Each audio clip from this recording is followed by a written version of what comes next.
We watched the Bulls win by 19 over Miami, which is nothing compared to what the Knicks did to the Pistons tonight, Coach. Trying to deliver a message, I think, Ernie. Two-a-day practices all week long, and, they put them away early. They win them by over 30 tonight at Madison Square Garden. The third quarter was critical for the Knicks, and Mark Jackson was really the spark plug. He scored 14 of his 18 points in that period. They had a 22-4 run. Mark Jackson leads the Knicks to a 109-75 win over the Detroit Pistons. And for his efforts in the third period, Mark Jackson wins our Avis We Try Harder award for those 14 third-quarter points as the Knicks put away the Pistons. Coming up next on TNT, it's Game 2 of our doubleheader. It's Game 1 of the Clippers and Jazz series from Salt Lake City, and it's next. TNT's coverage of the 1992 NBA playoffs continues. We have a doubleheader on this Friday night. Clippers and Jazz coming up in Game 2. We'll take you to the Delta Center in Salt Lake City in just a few minutes. I'm Ernie Johnson. This is Sixers head coach Jimmy Lynam. Game 1 of the doubleheader. We watched the Bulls beat the Heat, but I think Kevin Lockery at least has to be happy his guys didn't turn to jello out there in front of the tremendous odds early in that game. Showed a lot of poise, I thought, early in the game. Got a contribution from the bench, but Michael Jordan sensed the Bulls weren't right, Ernie, and really asserted himself offensively. He seems to have a way, Jimmy, of taking over a game. You notice that in your travels? From time to time, yes. He has a great sense, really, of when they're in a little bit of trouble and once he wants to kind of like steer things in another direction. And it's a rare gift. And he knows when he can get the crowd going. Let's take a look at the highlights from Chicago Stadium tonight. The Bulls, of course, the reigning world champions and ready to blow out the Heat. But I tell you what, Miami played all right early. Here is Steve Smith after the steal and do a chin-up down there. They got a 27-24 lead. Michael, though, with that sense, needs to make something happen. He did. Yes, he certainly did. Jam that bad thing down, and here he goes again.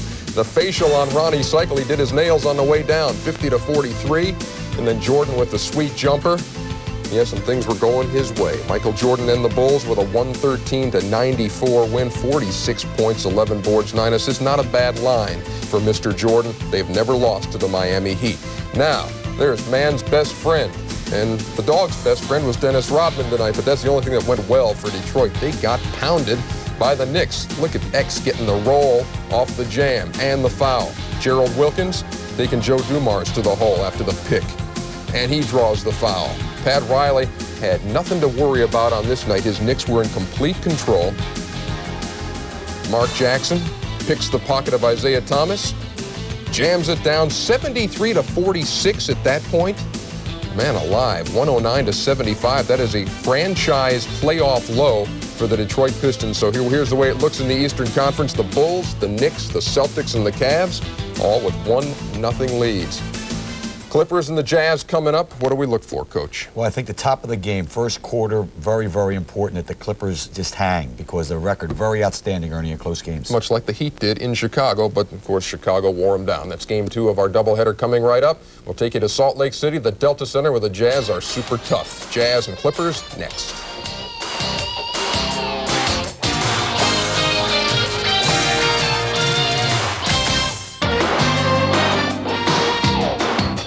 Welcome to the second half of tonight's NBA playoff doubleheader on TNT from Salt Lake City, Utah, and the beautiful new Delta Center. Game 1 of the best-of-5 series between the Los Angeles Clippers and the Utah Jazz. Good evening, everyone. I'm Pete Van Weren, along with Jack Gibbons, welcoming you to Salt Lake City for the start of what should be a very interesting series. And first of all, Jack, the Cinderella team in the West has certainly been the Los Angeles Clippers. Going nowhere at the All-Star break, they made a coaching change, and what a difference Larry Brown made. Yeah, the Clippers were just floating around a 500 team, brought in Larry Brown. He got them focused, and you see what happened here after Larry joined the team. Definitely a different ball club.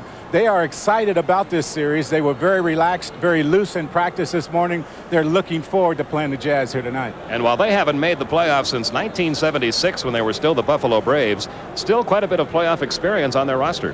James Edwards has a couple rings on his fingers those years with the Pistons. Doc Rivers in Atlanta spent a lot of time in the playoffs with that team. So they have gotten this young team together. They have told them what to expect in this series, and they are ready to play. Now, as for the Utah Jazz, nothing new of them getting into the playoffs. This is the 9th straight year they've made it. The problem for them has been surviving the playoffs. They've had trouble making it past the second round, as you see right here. The Jazz, though, are a different ball club. They've added 4 rookies who have played extensive minutes, led by David Benoit out of Alabama, a guy that can play the forward position. And then the other thing that I think has made a real big difference, they've added Tyrone Corbin. They got him in a trade when they sent Thurl Bailey over to Minnesota. Corbin gives them a guy that can score some points off the bench. He's also a good defensive player, and they now play him at the point guard spot when they rest Stockton. In a short series like this, which will win out, the youthful enthusiasm of a team like the Los Angeles Clippers or the wise old veterans of the Utah Jazz? We'll begin to find out those answers tonight in Game 1. Coming your way right after this. Welcome back to the Delta Center in Salt Lake City. Game 1 of the series between the Utah Jazz and the Los Angeles Clippers. Your Deep Eagle starting matchup. For the Clippers, Manning, Smith, Norman, Harper, Grant. For the Jazz, Eaton, Karl Malone, Edwards, Jeff Malone, and Stockton. Larry Brown taking over the Clippers, 19 winning seasons and 20 years as a head coach. And Jerry Sloan, a return trip to the Utah Jazz to the playoffs. Just moments ago, another Midwest Division flag raised here at Delta Center. The 91-92 Midwest Division champion Utah Jazz. The indoor fireworks got this crowd going. Another sellout crowd. They get almost 19,000 people in this building. And now we are set to start to find out some of the answers to who's going to dominate this series. This is my Clippers or the Utah Jazz. This is my first opportunity to do a game here in this new building. Tremendous facility, and I've always heard it gets loud in here, and it already is hot in this building. It'll be Mark Eaton and Charles Smith. The opening tip is controlled by the Jazz. Stockton picked up by Grant. Eaton looks inside. Manning's on him. Stockton again with Grant on him. Tries to get it down to Karl Malone. These two know each other about as well as any guard and power forward in the league. Stockton always knows that he has an outlet. Malone does a great job of establishing his position on the low post. Harper has Jeff Malone on him. Danny Manning, who has been on fire on the stretch for the Clippers, missing his first shot. Eaton the rebound off to Stockton to Edwards. He's got Malone open right side. Blue Edwards, though, will take the shot. A little strong. And the rebound pulled away by Blue. His quickness will allow him to get to the offensive boards. That's going to be a tough assignment for Ken Norman, keeping him off the offensive boards. Grant applying some pressure on Stockton. Stockton turns the ball over. Of course, that's the way Grant has to play Stockton. You have to make his inlet passes as difficult as possible. Stockton does such a good job of seeing the floor. Well, Larry Brown told us earlier today the only way he's ever had any success beating Utah is to put a lot of pressure on John Stockton. And then the other thing you must make Stockton do is play defense. You have to keep him honest. He's led the league in steals. And speaking of steals, a near steal by Blue Edwards. Manning controls in the first whistle of the game, and this is something Utah is going to have to be careful of throughout this series. They're going to run right at Mark Eaton and trying to get him in trouble as often as they can. Eaton will have a difficult time matching up anyway with any one of those Clipper front linemen, whether he's guarding Smith, who is now playing the center position.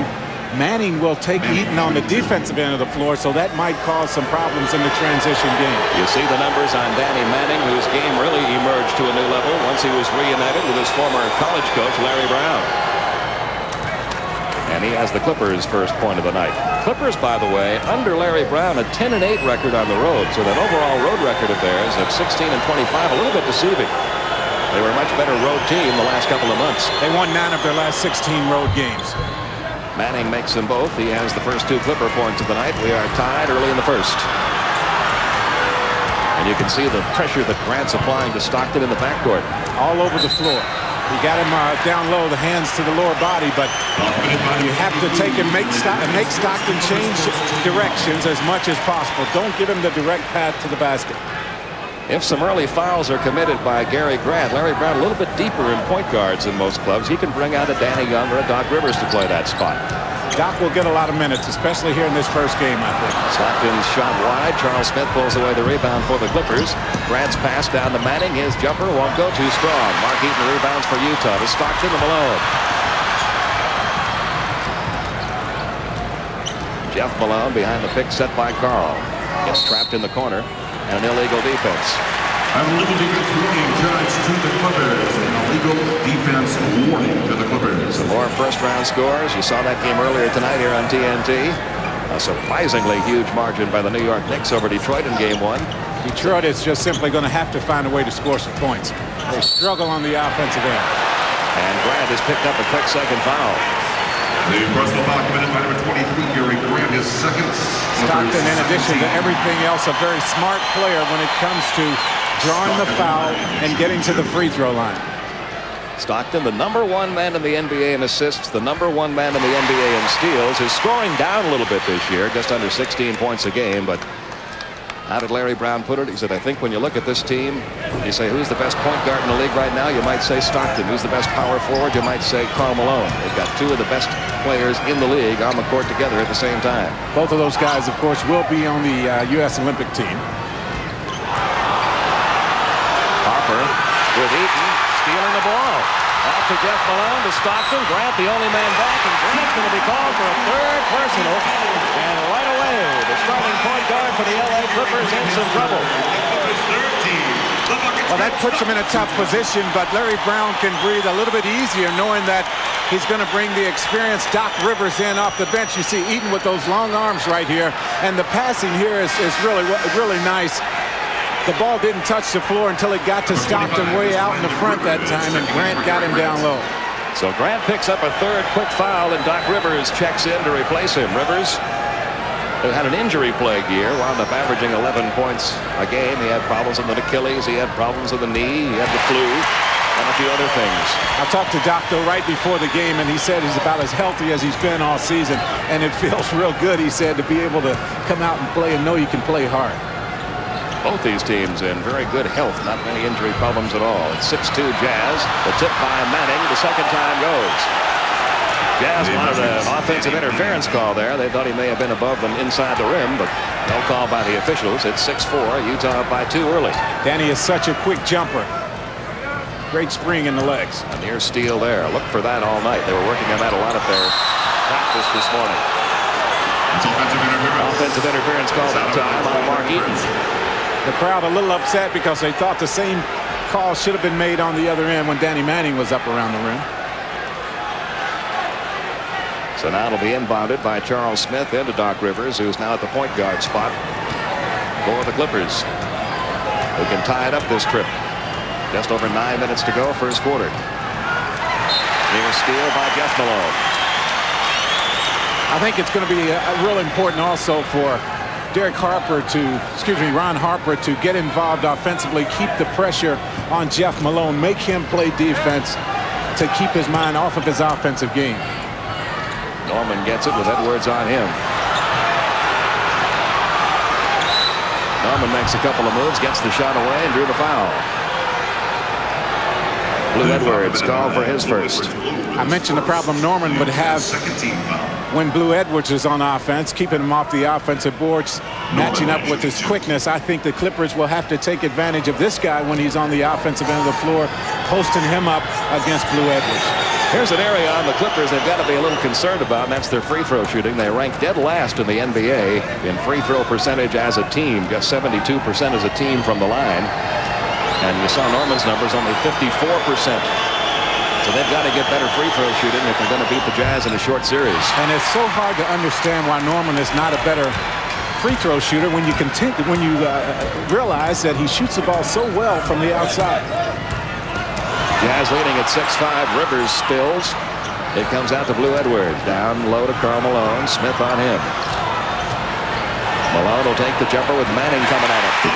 Surprised Manning left him. The double team was there. They had established it, forced him out on the floor, and both guys, for some reason, backed off. Karl Malone has 4. The Jazz lead by 3. 8:20 remaining first quarter in Game 1. Norman to Doc Rivers with Stockton on him. Smith trying to get it over Eaton. That's almost impossible to do. You really don't realize on a television screen how big a man Mark Eaton is. 7'4" and all of that. I would say he could stand right under the basket, and that wingspan reach both sides of the lane. Nice pass underneath to Norman, but good defense by Blue Edwards. Norman has to fall away and get the jump shot. That's a tough shot. Norman hit it. His first field goal, his third point. Took a pass that would have led to a layup and made it a much more difficult shot. Clippers back within one. Stockton gets the pick set by Malone. Now finds him. How many times it goes to executed that? That pick and roll. They run that pick and roll situation, and what makes it so effective is that Stockton can pull back and shoot the jump shot, but Malone also can make that shot if the double team does not come.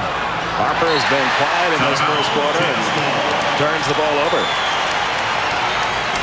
Now you'll see the pick and roll. Now the double team, both guys go with Stockton. That leaves Malone to take the ball right to the hole. Jazz up by 3. They can open up their biggest lead of the night if they can score here. 7:25 to go in the first. It belongs to the Clippers. A turnover by Utah. Jeff Malone has only had one shot in this game, and that was a very difficult shot falling away from the basket. I wouldn't be surprised the next time the Jazz get the ball if they run a screen for him along the baseline. Doc Rivers around the pick set by Charles Smith. He'll take the turnaround jumper over Stockton and hit it. Doc Rivers gets his first basket of the night. And the Clippers are back to within one. Doc must do that. He must make Stockton play defense. Jeff Malone has it now with Harper on him. Karl Malone takes it right through the pen for 2 more. He's got 8. And the Jazz are back up by 3. You have to come out and respect his jump shot ability, and just when you do that, he gets to the basket. Charles Smith will take the jumper with Eaton coming right at him. Charles Smith. And Charles Smith is on the board. His first 2 of the night. It is back to a 1-point game.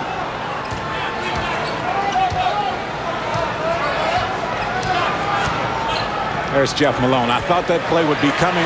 He hadn't had a shot in a while. And watch out if he gets a hot hand from that range. His first 2 of the night. 14-11. Utah now a 3-point lead. Closing in on the 6-minute mark in this first quarter. Ron Harper works on Malone. Tough shot. And Eaton coming at him too.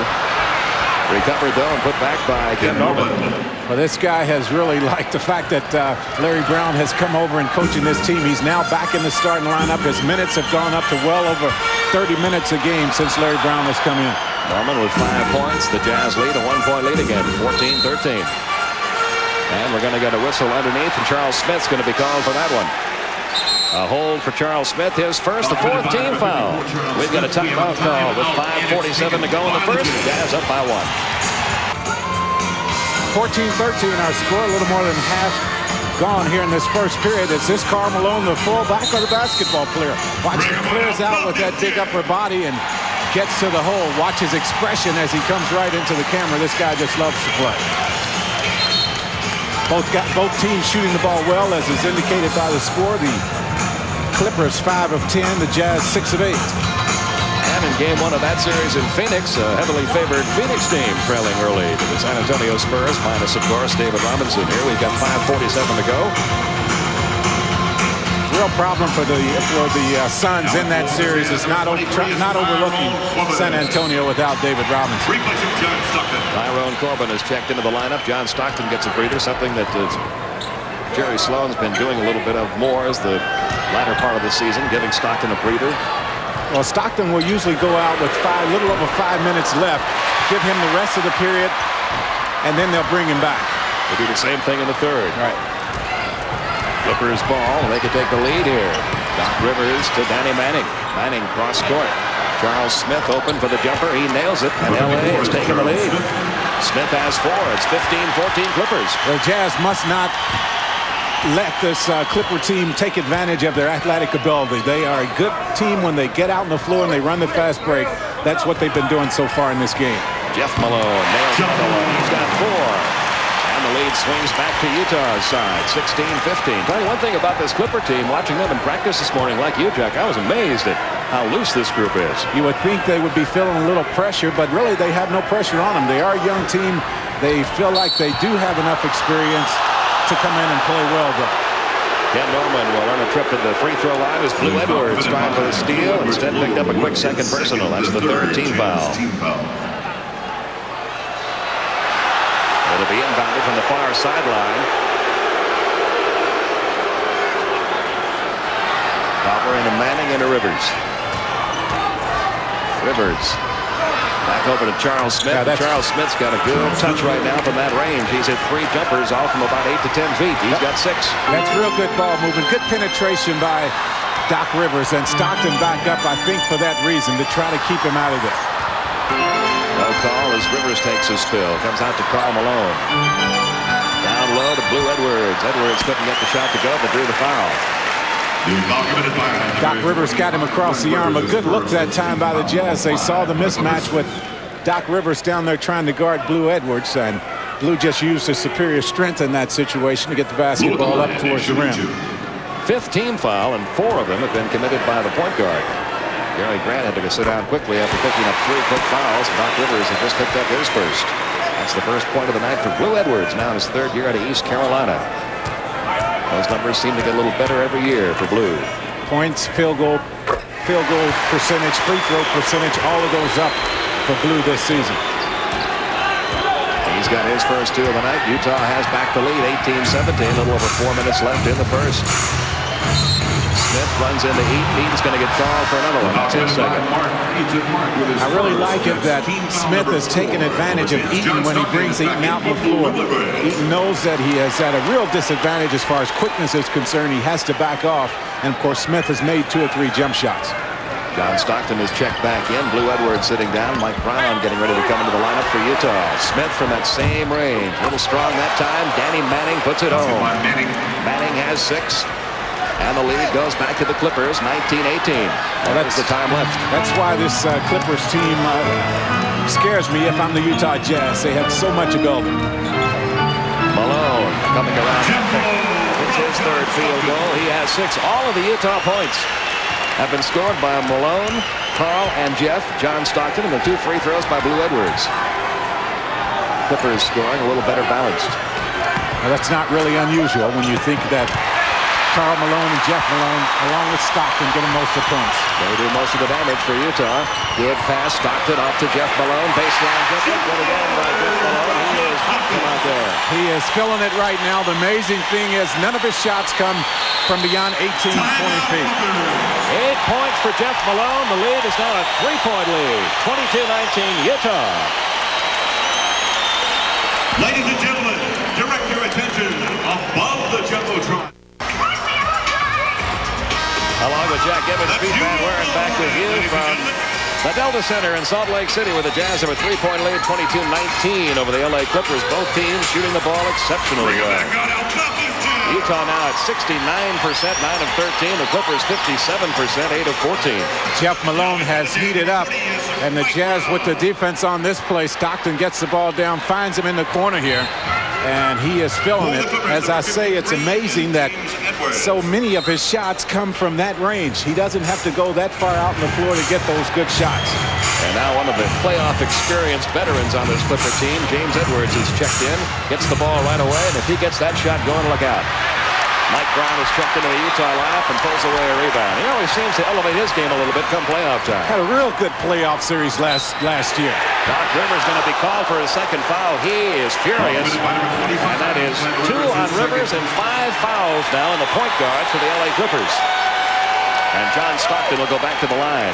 As I say, John Stockton does a good job using his smarts just to get opportunities to score, whether it's at the free throw line or getting in the paint area and throwing the shot up.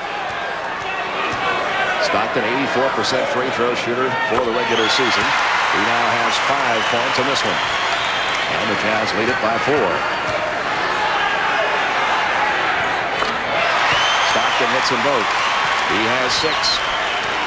5-point Utah lead. You see the time left in the first quarter. Harper has been quiet, hasn't he? Harper really has, and I'm kind of surprised also because I thought Ron Harper would come in here and have a real big game, and you can tell when Jeff Malone is on the offensive end that he's not real concerned about his defense right now. He's shooting the ball with so little effort on the offensive end.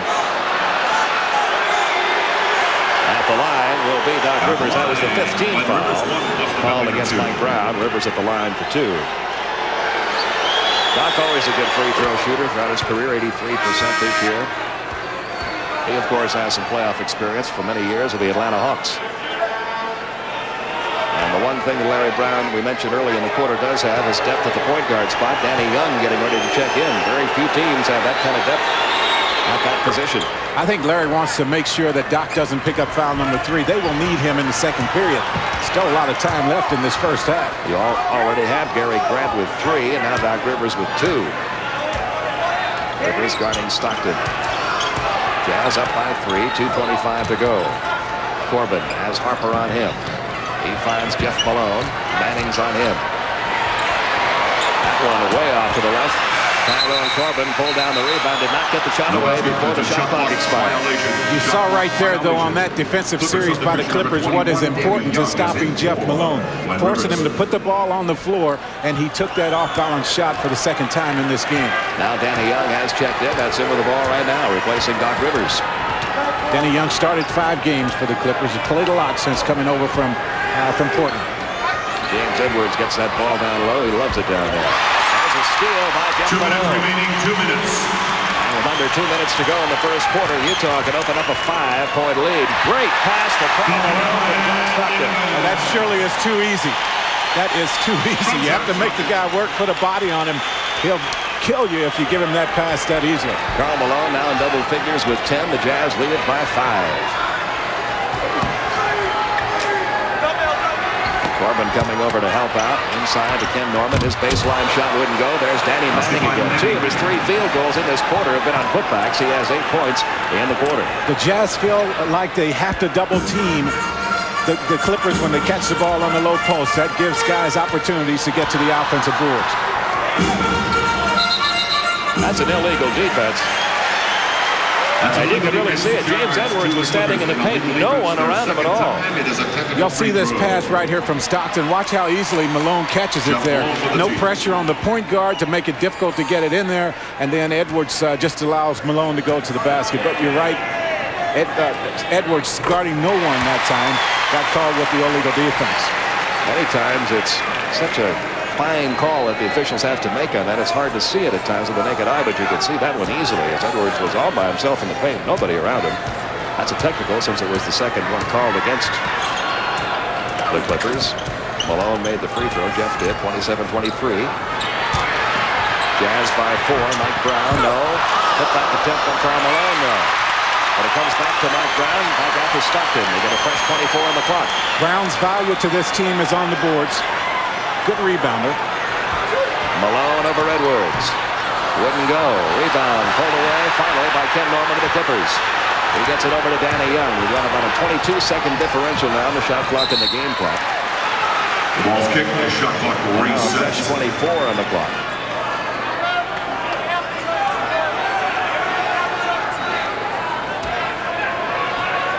And it comes into Edwards, right back to Harper.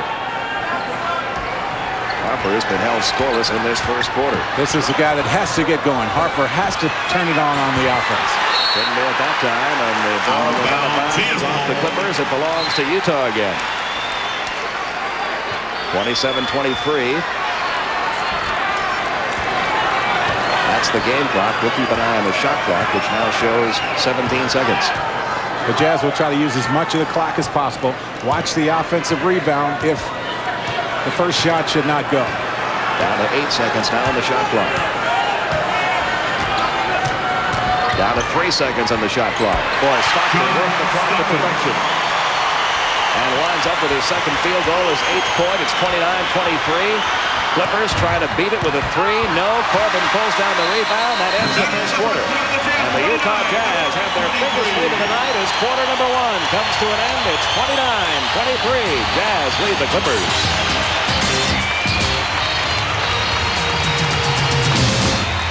Atlanta back to the Delta Center in just a sec. San Antonio is surprising Phoenix in Phoenix tonight by 9 points. Jerry Tarkanian, of course, takes over for the Spurs next year, and he's watching that game tonight. He's watching one of his old running reps, Sidney Green, give it the old college try. Sidney diving on the floor. Nose goes right on Jeff Hornacek's legs. Kind of got his bell rung, but he's all right. So is San Antonio. They're up 42-33. More on that game later. Now back to the Delta Center. Pete and Goose. Thank you, Ernie. There's your score. Quarter number 2 is about to begin. Utah leading at 29-23. It'll be Stockton, Karl Malone, Mike Brown, Tyrone Corbin, and Blue Edwards on the court for Utah. And there's a guy that's really got to get it going if the Clippers are to get back in this game. You see his numbers right there. Ron Harper had some playoff experience, 9 games coming into this series. He was an 18.8 point per game scorer in his playoff experience while with the Cavs. So they're going to have to get some production from him. He's also one of the better rebounding guards in the league, almost 6 rebounds a game. But it's going to be Utah with a chance to get the first points of this quarter. There's Malone on the block. He's on the block again. You have to force him out on the floor just a little bit. Well, it's awfully hard to do. He comes up short with that effort, gets his own rebound back. Offensive. Nope. He traveled.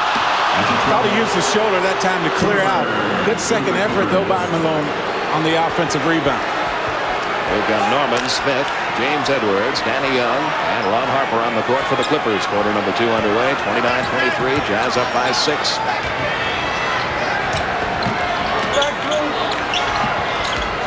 Danny Young goes along the baseline, trying to bounce it over to Ken Norman. It's booted out by Mike Brown. Still think the Clippers must get some more production from the point guard spot.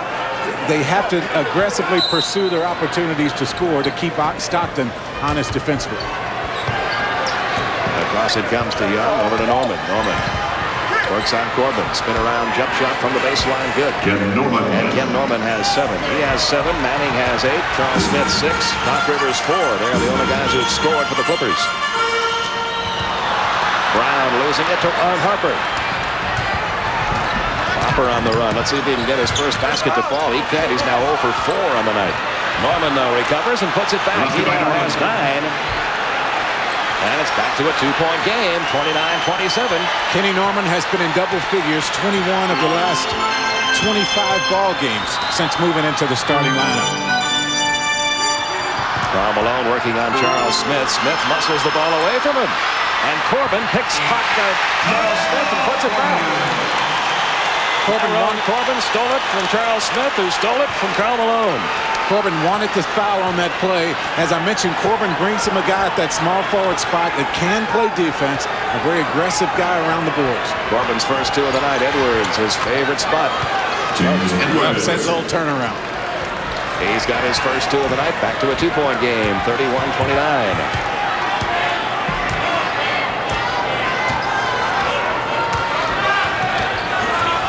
Stockton trying to bounce it into the paint to Karl Malone.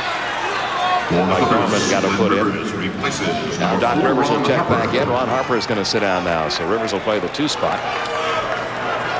With Danny Young still at the point. Chance to give Harper just a breather there, maybe collect himself mentally, and you'll see him come back in. And I know that the Clippers understand they need him to be effective offensively. Edwards coming out to double Stockton.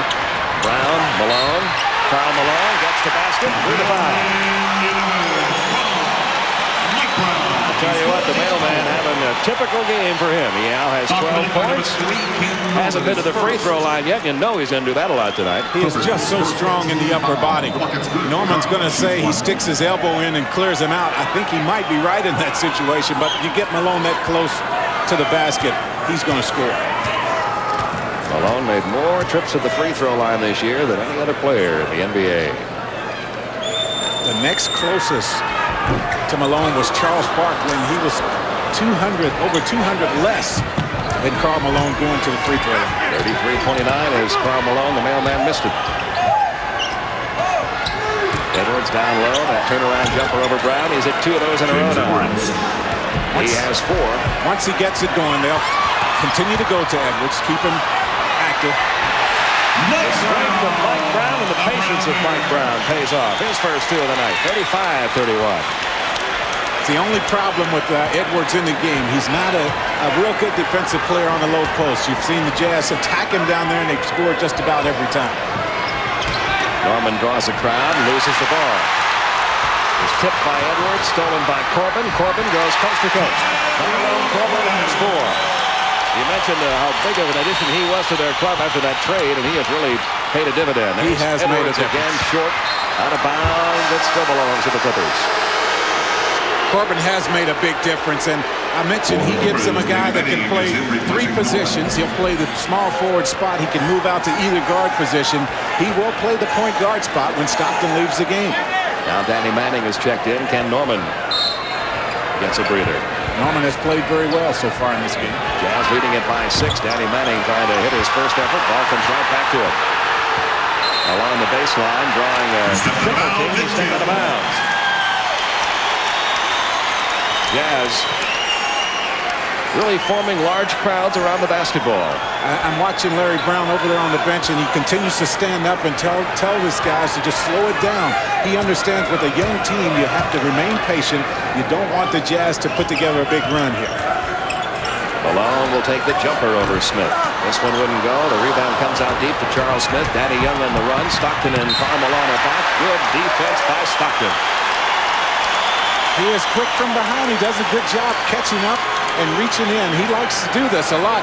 He'll knock the ball away. This is how he gets a lot of his steals right here. He'll knock it to one of his other guys, and they're going the other way before you know it. Now the mailman will get a breather. Karl Malone sits down for the first time. Mark Eaton is checked in for Utah. Jazz leading it by 6, 8:24 to go in the first half. And it comes to Edwards. Danny Young. Got it back. Manning to Smith. Somebody's got to be open because Utah players were all crowding the ball again. And it was Charles Smith who had the open jumper for his 8th point. 37-33. 4-point lead. Smith made 3 jumpers from the outside early in this game. He went quiet, spent a little time on the bench also. Stockton down low to Mike Brown. With Smith working on him, Manning comes over to help out. Mike Brown. He's so strong. He sandwiched his way between them for 2 more. He has 4. It's back to a 6-point lead for Utah. 39-33. Can you imagine some of the matchups this guy has with Karl Malone in practice every day? Boy, I bet it's pretty physical. Away from the ball, a whistle from Jack Nees. An illegal D. We have an illegal defense against Utah. Before the shot, an illegal defense warning to the Jazz. This is the first one, so they only get the warning. At the conclusion of tonight's game, Jack Gibbons and I will be selecting the Budweiser player of the game. Jeff Malone checks back in. Blue Edwards sits down for Utah. Edwards with 2 points, both from the free throw line. A nice rotation Jerry Sloan has put together the last 8-9 ball games of the season. Rivers couldn't get the jumper to go. Rebound pulled away by Tyrone Corbin. And it comes over to John Stockton. He's only going 7, 8 players deep now. He used to give those rookies early in the season a lot of minutes. They haven't gotten them though down the stretch. James Edwards the rebound. Danny Young blows by Eaton. Tried to hook the pass underneath to Manning. Tyrone Corbin got a hand on that one. Clippers doing a good job getting back on defense that time. They have to. They have to do that. Mike Brown draws a crowd this time.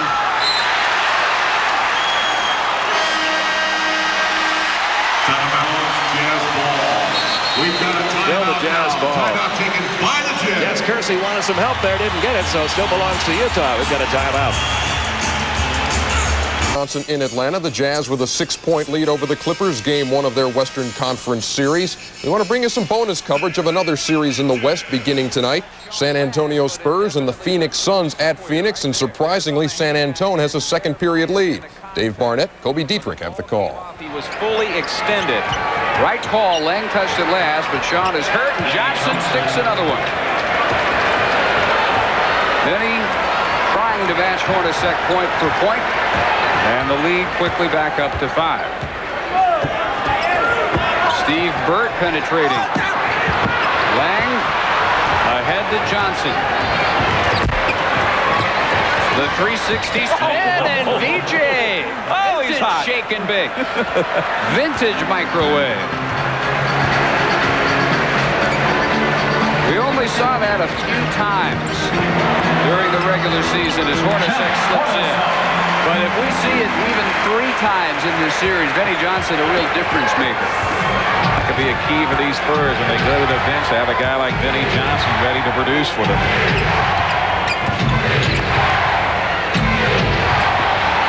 Gary Cummings against Chambers. Shot clock under 10. As Terry loses it out of bounds off his own knee. That is where the Spurs have their trouble. When they break it down to one-on-one, stand-around basketball, that is where they really play into the Suns' hand. Well, Chambers guessed right. He guessed he was going to turn into the baseline that time, and he had the arm out there ready and knocked the ball away. Sean Elliott really summing that up. He says we're two teams. The team that shows up plays hard defense and unselfish offense can beat anybody. Even without Robinson, the other team, the one-on-one team, can lose to anybody. And the defense creates another turnover, the 7th by Phoenix. Spin, TC for 2 more. 18 for the half for Cummins. That's right. Great hustle on the other end. They force a turnover by double-teaming that time, and it creates the offense for them on the other end. And a 22nd for Simmons timeout. How about that? 54-47. The microwave feeling it in Phoenix. Spurs by 7 without the Admiral. Now let's go back to the Delta Center. Clippers and the Jazz. A 22nd timeout has just been taken by the Los Angeles Clippers as the Utah Jazz are clicking on all cylinders now. Tyrone Corbin with a couple of outstanding plays defensively. He has scored 6 points in this quarter. Mike Brown, a couple of big baskets. He has scored 6 points in this quarter. Just sat down as Karl Malone checked back in. So the bench right now playing the big role for the Utah Jazz. They gave the starters a little bit of a breather, and they've opened up a bigger lead. Tremendous execution by the Jazz, and it's nice how they take advantage of various situations. They went to Mike Brown time and time again. They went to Blue Edwards now a couple of times because they know that Edwards has a quickness advantage at the small forward position. Rivers takes it all the way in off the glass for his 6th point of the night. Tyrone Corbin off the bench doing a good job on the boards, and he is another guy that has given him some real good minutes off the bench. Utah leading it now 45-35. Stockton.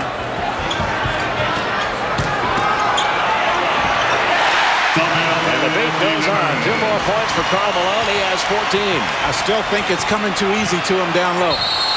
Manning is going to be called for the offensive foul. His first. Mark Eaton just stood his ground. Manning, though, I like the fact that he took the ball to the basket. This is a stage where the Clippers have to make some big plays, have to try to get the advantage back to their side. He sees the opening. Eaton stands right there. Good call. It was a good call. 5:08 to go in the second quarter. The Jazz trying to break this one wide open, leading at 47-35. Double team on Corbin, and he stepped in the line and traveled. So some Clipper defense pays off there, but now the Clippers, if they're going to stay in this thing, have to start cashing in on the other end. They have caused a couple of turnovers, but have been able to do nothing with the ball on their own end of the court. I still think it has to start coming from the guard positions. Harper has yet to score. Doc Rivers has not been real effective, and the bigness of the inside game of the Jazz makes it very difficult for them to get points down low. Rebound Utah. Stockton. Put back Karl Malone.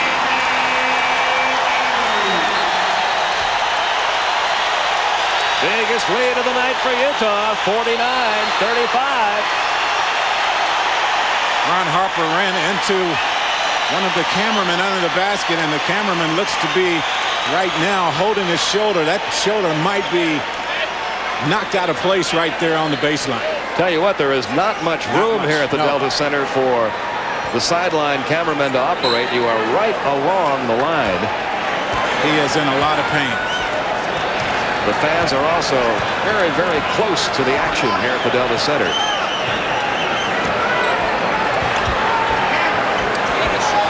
Harper.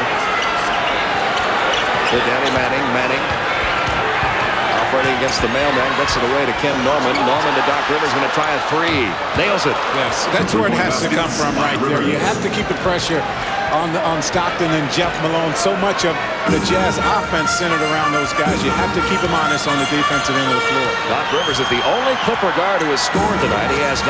It's 49-38. Karl Malone, they're going to call a foul. And Malone will earn a trip to the free throw line again. You'll see Harper on this play go for the block. He's going to continue on, and he'll come right at you right there, and he hits the cameraman there. I just heard the cameraman had a real serious shoulder injury skiing just about a week and a half ago. He seems to be okay, though, under the basket. And we're glad of that. Karl Malone back to the free throw line. Malone tonight with 16 points, 0 for 1 from the line. So often you think of the Jazz as a half-court team. Talking to Larry Brown, he said they have to be effective defensively against the Jazz half-court offense. So much of the Jazz production, though, so far in this game has been as a result of getting the rebounds or steals and then getting in the early offense. Karl Malone in the top 10 in 2 categories during the regular season. He was second to Michael in scoring for the year and 9th in rebounding. This time, Stockton pulled away the rebound. Corbin hits his 8th point. He has 8 in this quarter. It's a 14-point Utah lead. You can't give those kind of plays up. 11 assists in this first half for John Stockton. Stockton on pace to reach his record. He shares with Magic Johnson 23 assists in the playoff game. Again, Norman. Well, they're going to call that one on Karl Malone. A late whistle. Jess Kersey, though, makes the proper call. It's the first call against Karl Malone. It'll send Ken Norman to the free throw line. Where he had trouble, as I mentioned this year, only a 54% percentage from the free throw line. Phoenix coming back now against the San Antonio Spurs. We'll keep you posted on that one. Martin Fitzsimmons announcing yesterday he'll move upstairs, turn the club over to Paul Westphal next year. How about the timing on that announcement just before the playoffs begin? Just a little extra incentive there. Cotton knows this is a team that can do well out here in the West. He wants to make sure that they give it their all. Norman makes both. He has 6 in the quarter, 11 in the game. The Clippers back to it in 12. You see the time left in quarter number 2.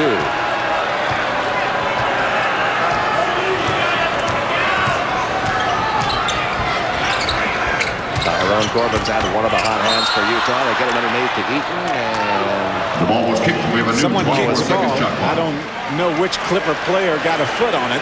that resets the shot clock to 24 seconds. Still belongs to Utah. Holden Polynice is checked into the lineup. He didn't get many playing minutes late in the season. Larry Brown admitted that today and said he may have to use him a little more. It was interesting. I read an article in the Los Angeles paper where Polynice said he is one of the few players in the league that knows how to stop Karl Malone. Well, here's your chance, Holden. Yes, this is it. 2:53 to go, 52-40. Utah leading it in the second quarter. Stockton, Danny Manning on him. Nowhere to go. It out to Eaton, back to Stockton. 10 seconds left in the shot clock. Polynice leaning all over Karl Malone. Great pass to Eaton from Karl Malone. It was almost as if Karl Malone was saying, okay, Big O, if you're going to lean on me, I'll just give it to the bigger man. Well, they didn't handle that situation at all. The Clippers didn't. An LA Clipper timeout here with 2:30 to go in the half, and Utah up by 14.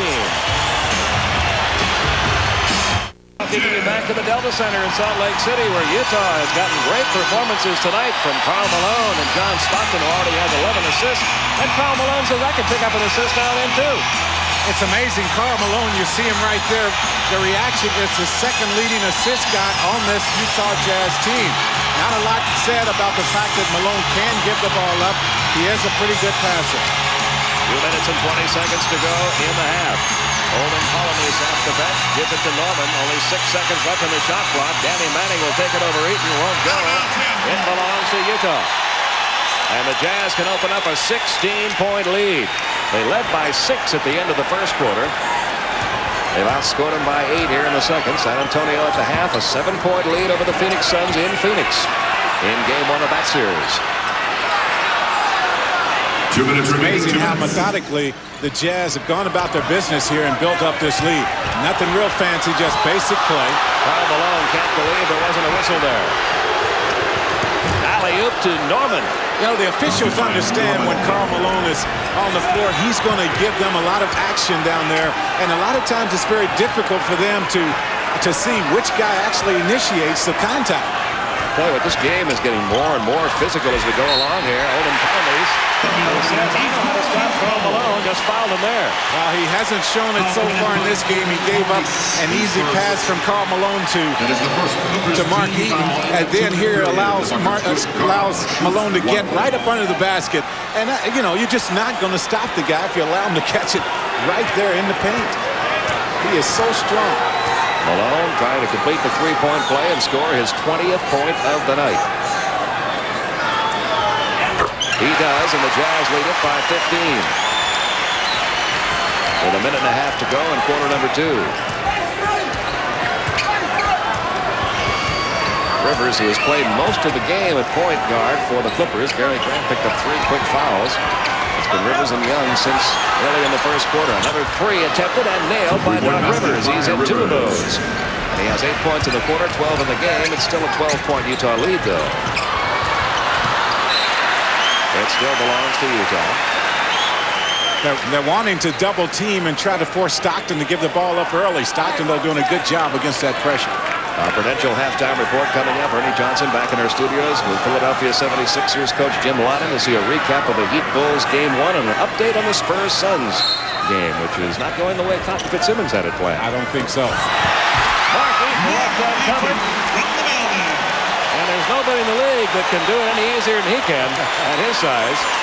You get Malone under there. You get so concerned with Malone, both Malones and Stockton, that Eaton a lot of times roams around very freely. They don't have to jump. Right, they don't look for him offensively, but you have to give him the ball when he's that wide open. 59-45. Danny Manning gets his first points of quarter number 2. He now has 10 in the game. It's a 59-47, 12-point Utah lead. We'll watch the shot clock for you. It's down now to 15. Stockton over Rivers. Nope, wouldn't go. Rebound Norman. And the Clippers can get it back to within 10. I'm really surprised the Clippers, with the shot clock, the game clock about out. I was still surprised Doc didn't take advantage. They had the numbers. An easy basket is what they need. They've had to struggle to get their offense going. Shot clock down to 6. Shot clock down to 4. Rivers has had the hot hand here. That one a little strong. So instead of getting a chance as a layup, they take the shot from the outside, and now the Jazz have plenty of time to get the last shot. Just under 6 seconds, 5.7 remaining in the second quarter. 3 Clippers come to the backcourt to try to apply some defensive pressure. It comes into Jeff Malone. Too close to the basket. Oh, they were fortunate he missed that. And then the Clippers have the Jazz 59. The Utah Jazz have opened up a 12-point lead. They led it by 6 at the end of the first quarter, and they outscored them by 6 here in quarter number 2. Our Prudential halftime report just around the corner.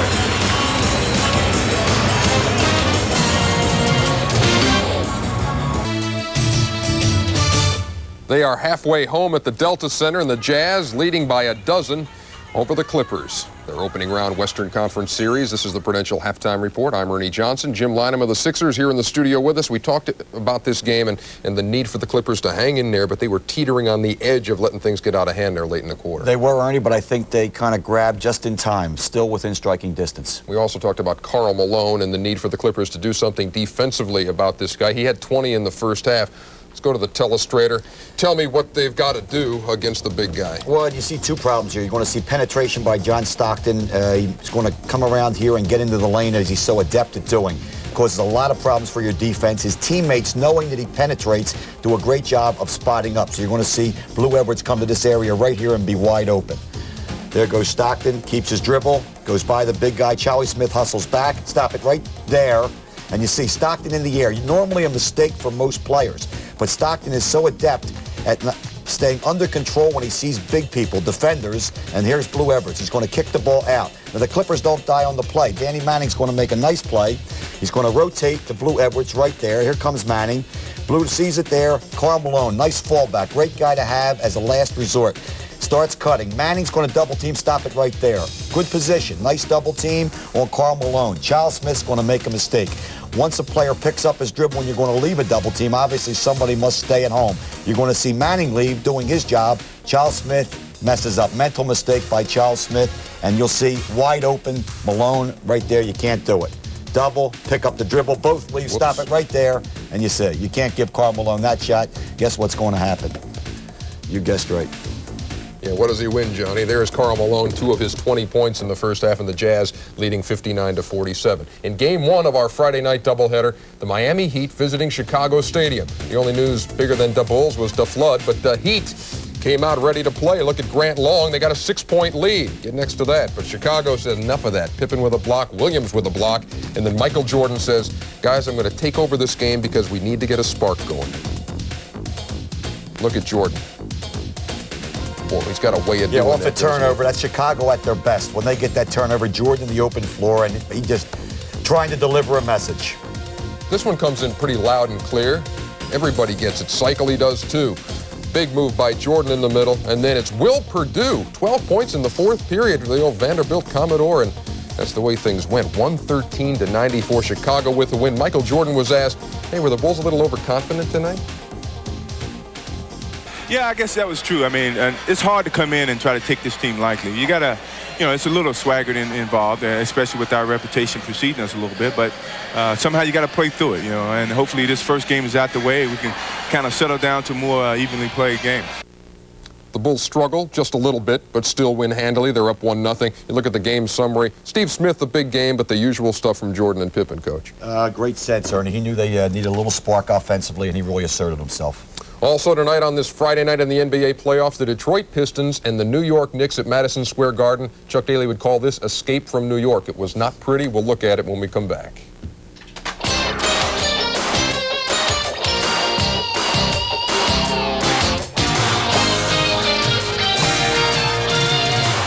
Utah with a 59-47 lead over the Clippers at the Delta Center. As the Prudential halftime report continues, Ernie Johnson back here with Sixers head coach Jimmy Lynam. At the New York's Madison Square Garden tonight, the Knicks and the Pistons started their first round series.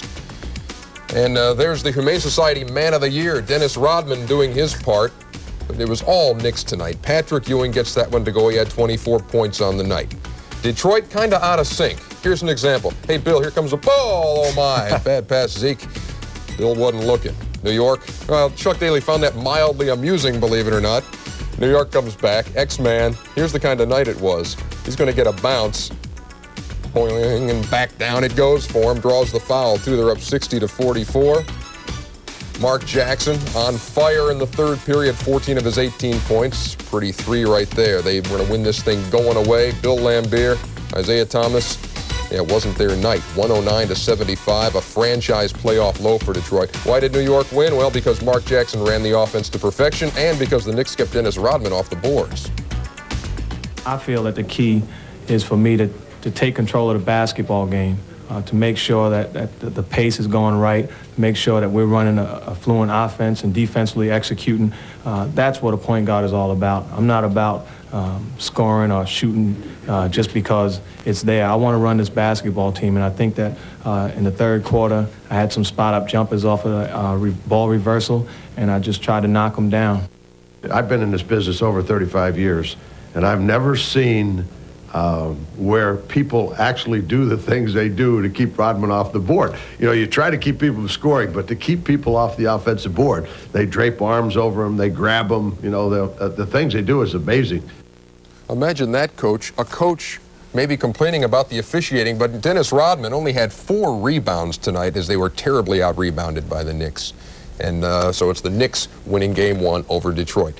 We have got Inside the NBA still to come tonight. That's after Game 2 of our doubleheader. Fred Hickman will host. Mike Glenn drops by for a visit. We've got a doubleheader tomorrow on TNT. Seattle and Golden State, 6 o'clock. Mark that down right now. Followed by New Jersey and Cleveland. Another doubleheader on TNT.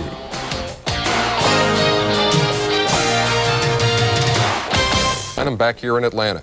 What does David Robinson mean to the San Antonio Spurs? He's their leading scorer, leads in field goal percentage, leads in rebounds, block shots, #1 in steals, and he's a great guy, and he can't play. Other than that. Yeah, really, doesn't do much at all. So what are the Spurs doing beating the Suns in the third period? I think maybe David not being there, Ernie, takes a lot of pressure off the Spurs. I like the way they're playing, free and easy, and give Terry Cummings a lot of credit. For the last month he's done this, really picked it up. He's had a lot of 30-point-plus games, and tonight he's also filling it up. They have a 67-61 lead as they play in the third period. San Antonio bidding for the upset. Of course, we had a surprise last night when Seattle beat Golden State in Oakland. No surprises so far at the Delta Center. The Utah Jazz with a lead of 12 over the LA Clippers. Let's go back to Pete Van Wieren and the Goose at the Delta Center, guys.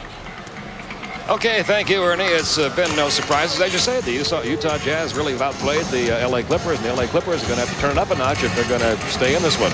Well, a couple of things that really stood out in that first half of play. Number one, the guards didn't play real well for the Clippers. You see also that the Jazz shot 60% from the field. You just can't do that in this building. Doc Rivers, the only guard that has scored for the Clippers. He has 12 points to 19 points from the backcourt by the Jazz. Turnover is pretty close, as you see, and fast break points, that's another area where the Jazz have excelled in this game. They're a very smart team, this Utah team, too. If you're concentrating too hard on their two big guys, Karl Malone, Jeff Malone, the two big scorers, or John Stockton, look what they'll do to you. Eaton the ace in the hole right here. They don't go to him very often, but man, he's 7'4". I don't know how you can leave him that wide open going to the basket. And then these two guys you'll see on this play have played well as usual for the Jazz. Stockton misses the layup, but look at Malone following up the play, dunks it through, and watch his reaction there. And then you're going to see one of 12 first-half assists by John Stockton, who is halfway home to an NBA playoff record if he duplicates it. And he hits his favorite target, Karl Malone. 2 breakdowns right there for the Clippers defensively as you look at Karl Malone's numbers. Number one, they allow Stockton to penetrate and no pressure on Stockton in a pass attempt inside to Malone. The other thing is they allow Malone to catch it in the paint. He's going to score either from the field or the free throw line in either of those situations. Stockton with 8 points, 12 assists in the first half. Now, what do the Clippers have to do, Jack Gibbons, to get themselves back in this one? They stayed pretty close for the first quarter, but now they're down by 12. Well, you're looking at a guy right there who I think has to get it going for the Clippers. Ron Harper, 0 for 5 from the field. 3 turnovers, also a problem for Harper. I think they have to get some consistent play from the guard position because you know that Manning and Norman and Charles Smith will struggle inside trying to match up against the Jazz.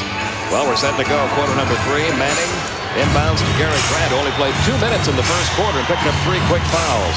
Also on the court, Ron Harper, Charles Smith, and Ken Norman. Grant needs to give him some minutes also.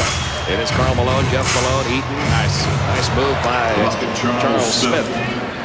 Charles Smith used his quickness against Eaton early in the game. He kind of got lost in the offense for the Clippers as the half went on. They'll have to get him involved again. The Malones, Eaton, Stockton, and Blue Edwards on the court for Utah as we start the third quarter. A little bounce pass there was Mark Eaton. He turns the ball over. Danny Manning's got Harper on one wing and a foul call on Jeff Malone. There's the first on Jeff Malone. Another doubleheader for you tomorrow night. It'll be the Seattle Supersonics and the Golden State Warriors. Ron Thulin and Doug Collins will have that one for you. Game 2 of that series, and New Jersey and Cleveland. Game 2 of that series. Bob Neal, Hubie Brown have that one. Seattle, a surprising winner in Game 1 over Golden State. We'll see if they can do it again. Another one of those teams no one wanted to play in a short series. And the winner of this series gets the winner of the Seattle Golden State series. Danny Manning missing the free throw. I thought that Seattle Golden State series would go the distance, and really it was a toss-up as to who would win that series. Seattle with the early advantage. Manning now with 11 points. And the first 3 points of this second half belong to the LA Clippers. It's now a 9-point Utah lead. Grant trying to stay right on Stockton and not pick up a quick 4th foul. See, he's coming out very aggressive, making it difficult, a little bit more difficult to get the ball inside. Blue Edwards pulls away the rebound.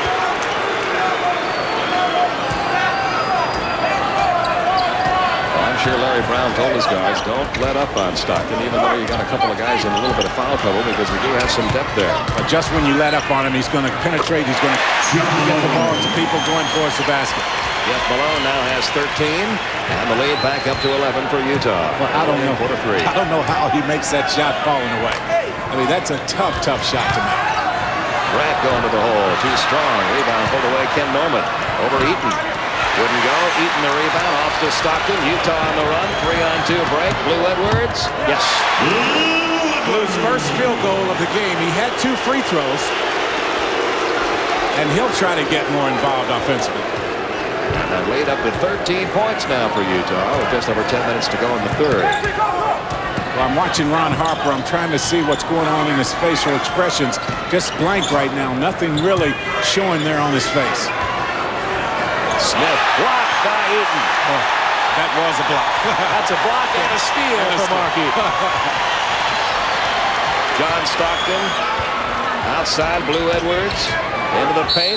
Jeff Malone. And we'll go to the free throw line. Second personal. Take a look at tonight's GMC Truck scoreboard.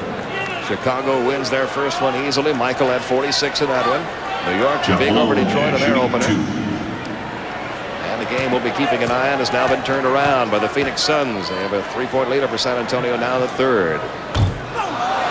Jeff Malone doesn't miss many of those. Number 5 in the league in free throw percentage this year. 89%. He can't believe it. Didn't really follow through on that shot. Jeff's parents here watching this game, and Jeff putting on a little show for them. He now has 3 in the quarter, 14 in the night. It's a 14-point Utah lead. This is the time left in the third. A near steal by John Stockton. That time, Karl Malone got a hand on the ball. Well, that's good. Good ball movement, but it's real good movement defensively for the Jazz. They stayed right with the pass. There's some penetration. Blue comes down, and Malone also got a hand on that ball. There's Harper. He has to take those shots. And that's about as aggressive as I've seen him on the offensive end so far in this game. First field goal of this game. Hard to believe that a guy who averages 18 points a game will take this long to break the ice. 64-52, Utah by 12. Jeff Malone along that baseline again. Watch out if he gets that hand going from that range. He did in the first quarter, and he put in 9 points. He now has 5 in this quarter, 16 in the game. What happens when he gets going, that's when Karl Malone and John Stockton start getting real easy baskets inside. Again, Karl Malone interfering with the plans of Charles Smith. And Blue Edwards had the ball knocked away, but a foul is going to be called this time. And that's number 4 on Gary Grant. Well, that's just the way that play is supposed to be run. Blue Edwards gets the outlet pass from Malone, sees his point guard right there with him. He gives it up to Stockton, knowing that he's going to get the ball back. When you know that's going to happen, you don't mind giving it up in that situation. And you see Doc Rivers getting ready to check back in. He and Danny Young had to play the majority of the minutes at the point. Grant got in the early foul trouble in the first quarter. Replaces Grant again here early in the third. Rivers played very well, but it has to be more balanced at that guard position. He can't carry the whole load. Blue Edwards hits them both. He now has 6 in the ball game. It's up to a 16-point Utah lead now. That's their biggest lead of the night. 8:43 to go in the third. Stolen by Blue Edwards. Well, the Utah Jazz are the ones that have turned it up a notch defensively in this quarter instead of vice versa. The Jazz can beat you in so many ways. You've seen that. They've done it defensively. They have, of course, a real good 3-player threat. They can go to either Malone or Stockton. Or that Malone. Jeff. 18 points for Jeff Malone. 18 points for Utah lead. Timeout.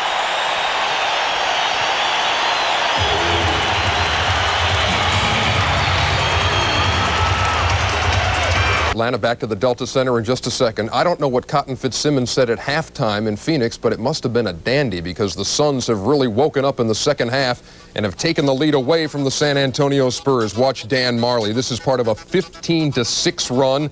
Bob Bass of San Antonio says, hey, little timeout action here. Marley says, we got it going now. The Suns have reclaimed the lead, playing in front of the home folks in the Valley of the Sun, 83-77 in the third. We'll have more coverage of that game as the night goes on. Now let's go back to the Delta Center.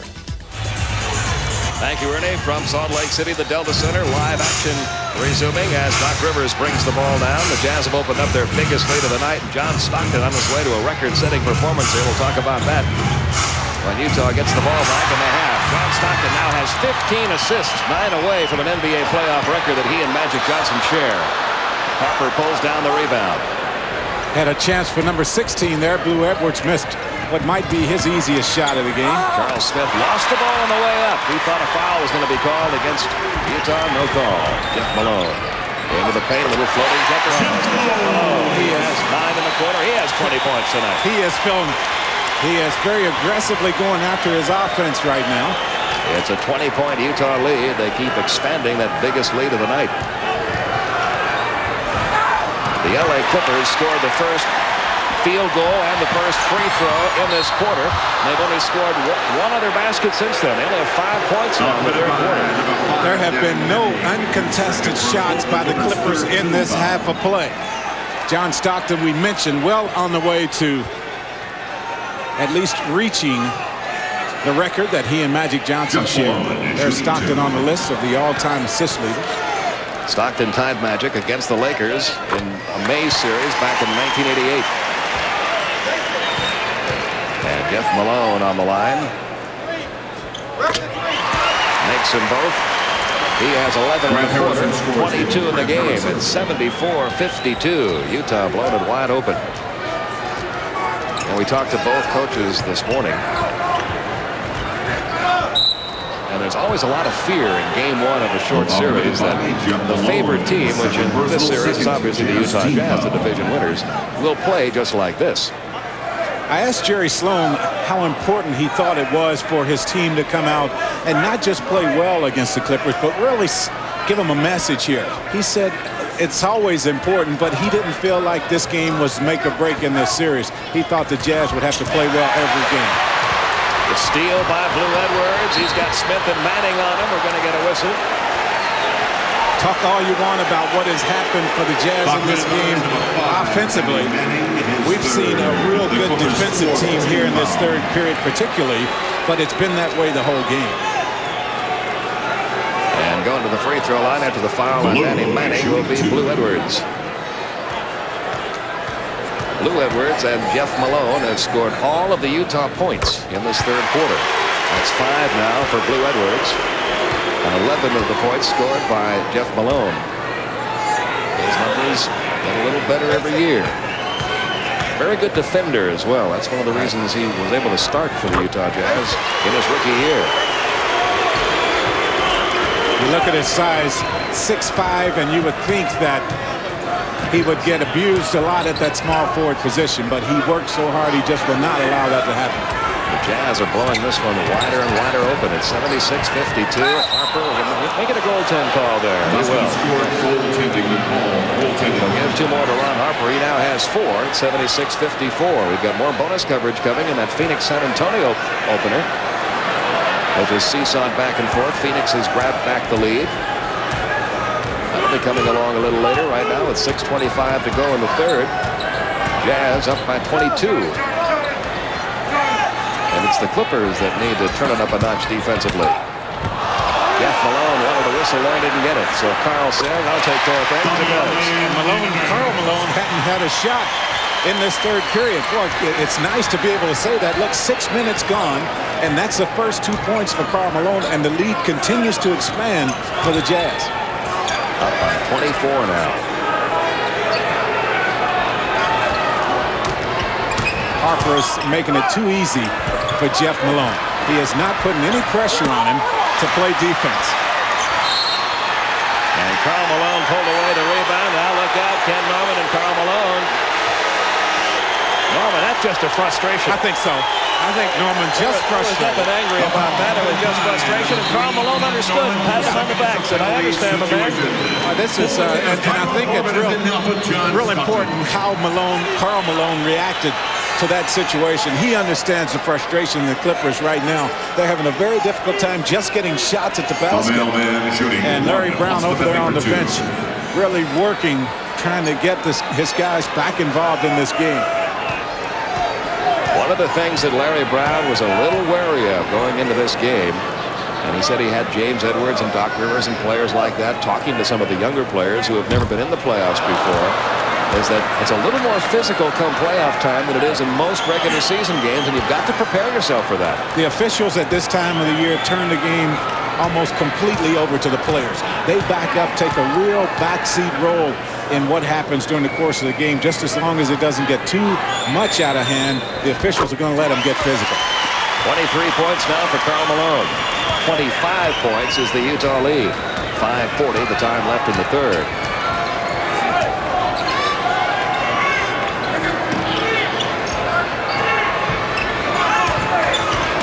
Ron Harper lost the dribble as he got into the paint. Turns the ball over. Blue Edwards will have an easy 2. He has 10. It's a 27-point Utah lead. Timeout. 20-second timeout. As I say, Ron Harper, you see him right there. He is just making it too easy for Jeff Malone right now. That's the first time Harper had put the ball on the floor to try to create something off the dribble.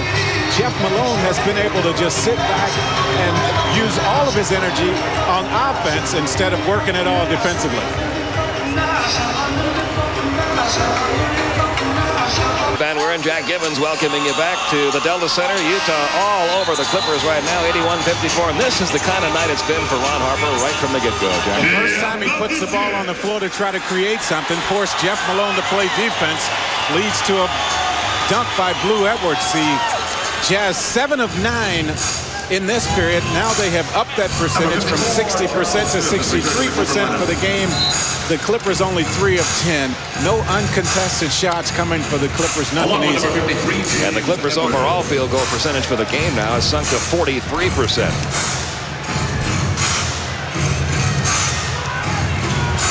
Clippers trying to get anything going here in the third.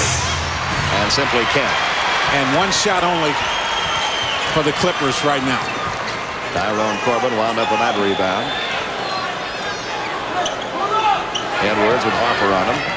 It's amazing they haven't even looked at Karl Malone in this period. They haven't had to. That's just only the second time he's touched the ball. And there's a steal by Charles Smith from Mark Eaton. Jim Young reported the minute loop sign. Please, Jim Young to the minute loop sign. Harper is reluctant to shoot, it appears. Yes, he really is, and that's hard to figure out. Harper, the leading scorer on this team, over 18, the second leading scorer, over 18 points a game. One of the few players on this team with some playoff experience. A 19-point per game score in the playoffs, and he's just not looking for offense at all. Doc Rivers, who is the only guard who's really done much of anything tonight for the Clippers, takes the first one. He now has 13. It's 81-55. Mike Brown checks back in. And here comes Gary Grant back in, replacing Ron Harper. As Larry Brown now begins trying any combination that might get something going from the backcourt. Rivers makes them both. He has 14. It's a lopsided game right now. 81-56 Utah Jazz, but I understand things a little bit hotter out in Phoenix, Ernie Johnson. You understand right, Pete Van Weer. In time for some bonus coverage. It was a 7-point game. San Antonio's favor at the half, but then Phoenix comes up with a 39-point third quarter. They lead now in the fourth period. They led after 3. Now they're in the fourth period. I think we understand that. Let's let Dave Barnett and Toby Dietrich explain the rest, guys. Is Elliott with 16, Karl Strickland each with 13. Now they reset the shot clock, deciding that the Spurs had possession. From 5 to 19, major difference. Savalos against Elliott. Johnson against Hornacek, who goes right past him. And another one of those circus shots falls. Hornacek now with 17, and Phoenix, after trailing by 11, leads by 11. Well, before Elliott was able to stay in front of him, now he's able to get around Sean and penetrate, and Sean's not getting any help inside. Mark West fouls Antoine Carr, his third. Well, that's really about the only problem that Simmons has right now. Minor foul trouble at center. Lang on the bench with 4, West with 3. And another foul as Green had the mismatch against Jeff Hornacek, his third. So it has strictly become one-on-one basketball for the Spurs, whether it's fatigue, whether it's lack of concentration, lack of a memory as to what worked for him so well in the first half. It is not working. Someone show him a photo. Some tape. Outside shot. Once again, triggering the Phoenix fast break. And Carr pulls it down. And the Spurs fast break, meanwhile, not existent since the first quarter. Carr from 20 has 15 points. Antoine's first trip to the postseason in 3 years. He made it 86 through 89 with Atlanta. Not back since then. Hornacek air ball after he thought he was fouled. And I'm surprised that one didn't go. VJ from Strickland. Lots of short shots in the second half as the legs appear to be going. And a long way still to go. 10:05 to play. Ceballos against Carr. And Antoine reaches in and commits his fourth. Antoine tries to make it a subtle move inside, but Ceballos had beaten him to the baseline. He was forced to try and front him. Looks like he might have caught a hand or an elbow in the mouth, too, in the process. Here he goes to the inside. Looks like he got a headbutt. But at the same time, he was trying to hold him down with a left hand by keeping the right hand in the air. So they caught him on it. Ceballos loves playing the Spurs. He had season highs of 27 points and 13 rebounds in the game here last week. Just his fifth start of the year. Coming tonight, he's coming through with 17 points. Jeff Hornacek replaced by Kevin Johnson. Trent Tucker, who began the year in the Suns camp, sees his first action tonight. A three-pointer or four would come in handy here in the fourth quarter. 4 consecutive would be nice. Ceballos can make the lead 11. But doesn't. And Cummings loses the rebound but saves it. Picked up by Elliott. Off Carr to Tucker. Everything's a circus now. Nothing coming easy. Or contact between Tucker and Johnson. Well, these fans need to take a pill. They're yelling at anything. Carr again, top of the key, and the putback by Trent Tucker. A big pill. 96-88. NBA game, a game of streaks. If the Spurs come up with one, an interesting stretch run tonight is still possible. Dan Marley with a miss. Ceballos. Cummings with rebound number 10. Tucker on the line. That's a 2. So San Antonio making a move, cutting the lead to 6 as they play in the Valley of the Sun. We'll keep you up to speed on that game, the Spurs and the Phoenix Suns. Now let's go back to the Delta Center to Pete Van Wieren and Goose Givens. Okay, thank you, Ernie. Nobody making a move here except the Utah Jazz. They are up now 84-61, 2:34 to go.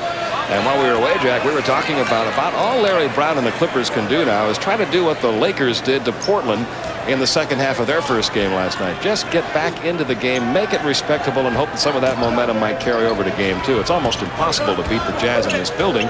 They only lost 4 games here when you're down by 23 this late. The Jazz have been successful in everything they've tried to do in this game, and here they are working the offensive boards. And you're right, what the Clippers must do is somehow make a run here to try to build for game number 2, because this one is pretty much over, at least to this point. And a crowd of just under 19,000 on hand here, appreciating every bit of the effort the Jazz have expended tonight. Jeff Malone, that floating jumper across the lane. 2 minutes remaining, under 2 minutes left now in the third quarter. That ball loose out at midcourt. Blue Edwards got a hand on it. What an effort. Nice effort by Blue Edwards. Tyrone Corbin comes down with it. He just knew he couldn't get it, so he hit it up in the air. The Jazz doing a good job converting defensively on that play. This team hoping to reach another level in the playoffs. They've made it 9 years in a row, but they've never been able to get past the second round. This year they have much higher aspirations. Corbin picks up the loose ball. Wouldn't go. Rebound in the corner. Out of bounds. Belongs to the Clippers. The effort, though, is still very much there for the Jazz. No signs of backing down, even though they're leading comfortably right now. And the effort is there for the Clippers. They're just getting frustrated and frustrated and frustrated as this game goes on because nothing seems to click for them. Utah's defense has been excellent. The real key, I think, is the Clippers are not getting very many uncontested shots. Every shot, except that one by Edwards here in this third period, has had a hand in the face. Edwards now at 9 points, 84-63, a minute to go in the third. Mike Brown trying to play a little point guard himself there. He's put the ball on the floor a couple times here in this game to create shots for himself. That's something you don't see him doing very often. James Edwards called for the foul, and Mike Brown will John Stockton checks in now for Blue Edwards. Double figures. John Stockton is checked back in. Blue Edwards gets a nice hand as he sits down. Mike Brown. Edwards with 8 points in the quarter and 10 in the night now. Plus the belly for 2. And Mike Brown can get into double figures if he makes both of these. I mentioned earlier in the game how successful Jerry Sloan has been here late in the season, going with that 7, 8, 9 player rotation. He used to go into his bench a lot early in this season trying to get those young players some minutes. But now that it's crunch time, he gives his veteran players the bulk of the time. But if they keep it going like this, those young players may get some minutes in the fourth quarter. You'll see. 86-63. You see the time remaining. Danny Manning has had a quiet half. Only 1 point, a free throw. Another example, though, on that attempt for the inlet, how difficult it's been for the Clippers here in this basketball game. An update from Phoenix late in the fourth, up by 6 now over San Antonio in game 1 of their best-of-5 series.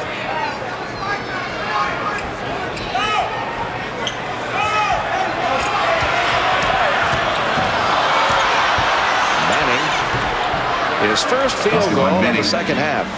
He now has 13 points on the night, still a 21-point Utah lead.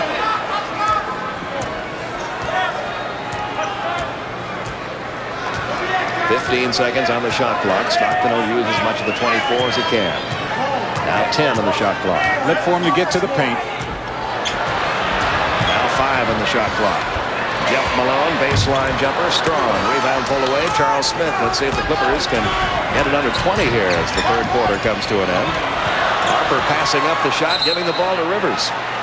He's just not looking for his offense, and when you don't have the confidence, you're not very involved offensively, you just don't look for those scoring opportunities. Now 0.9 seconds remaining in the quarter. Harper will inbounds it. And it's slapped away by Karl Malone as quarter number 3 comes to an end. The Utah Jazz just keep extending and extending and extending their lead. And the sold-out crowd of the Delta Center loves it. Ladies and gentlemen, it's time for Hugo's Alter Ego.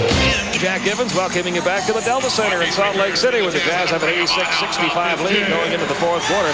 You know, Jack, the Salt Palace was always a very friendly place for the Utah Jazz to play in, and things have gotten better, if anything, here in the Delta Center. They led the league this year in home court wins, 37-4 in this building, and I tell you what, this crowd definitely is a factor. Jerry Sloan says the altitude causes a lot of teams problems when they come here to Salt Lake City to play.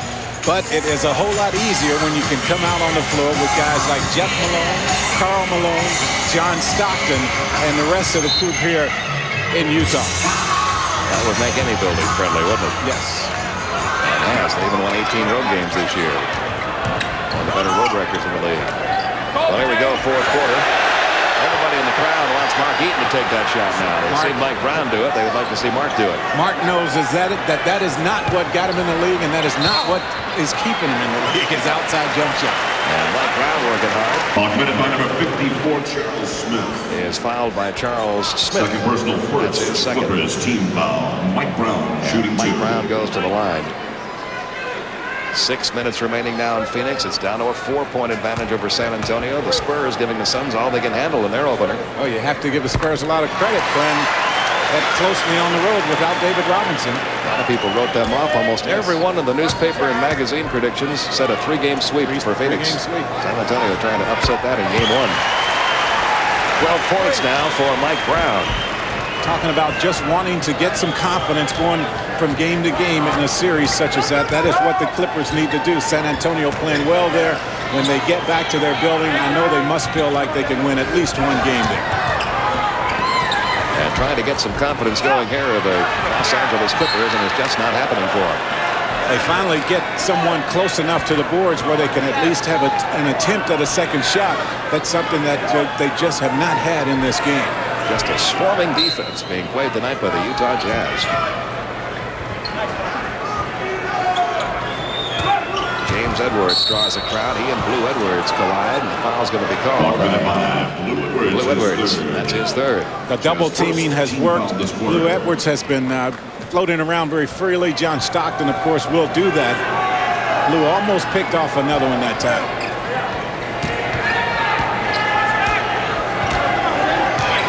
Got both Rivers and Edwards out there now trying to get something going. They have played that way some in this game, but it's just not been real.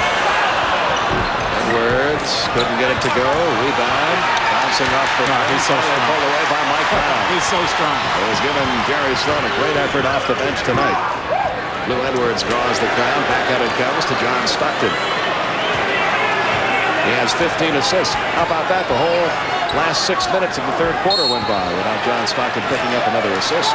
And he might not get that many minutes here in the fourth quarter, so the record that he and Magic Johnson share in the playoffs probably safe for tonight. Jess Kersey with the call. Mike Brown and James Edwards has been bumping around in a double foul call. We'll see if Seattle can do it again against Golden State in Game 2 tomorrow here on TNT at 6 o'clock Eastern Time. That'll be followed by Game 2 in the New Jersey-Cleveland series. The Cavaliers up 1-0 over the Nets in that one. Bob Neal, Hubie Brown will be in Cleveland for Game 2 of that series.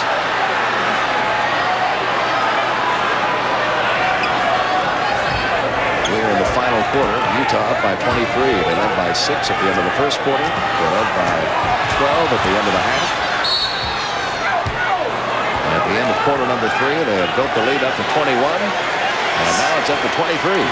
See if they give Stockton 2 free throws on this one. Stockton with the penetration. Rivers picks up the foul. Doc doesn't like the call at all. Stockton was just about to pass it. Came down and he threw it up anyway. They're not going to give him 2 free throws. Doc Rivers picking up his 4th personal foul. And now Larry Brown's going to give some of his players who haven't had a chance to do much tonight a chance to come in and get a little playoff experience themselves. Lloyd Vaught getting ready to check into the lineup for the Clippers. Lou Edwards tried to save it in bounds and launch a shot at the same time. Out it comes to Manning. Ron Harper is going to have an uncontested 2 here. Harper. But he only has 6 points tonight. Harper, though, still doesn't look real happy and real excited about being in this game. Of course, it's been one of those nights. I can somewhat understand it. But once again, he has to do something, as do the rest of his teammates, to get some momentum headed into Game 2. They're trying to do it here. Harper into Charles Smith. Danny Manning open. His shot wouldn't go. Smith had the rebound picked right out of his hands by John Stockton. Rivers the only man back to the Clippers. Stockton gets around him. Wouldn't go for him, though. Fell off the front of the rim, and Doc Rivers gets it back. Stockton, he's a lot of fun to watch. Always around the basketball.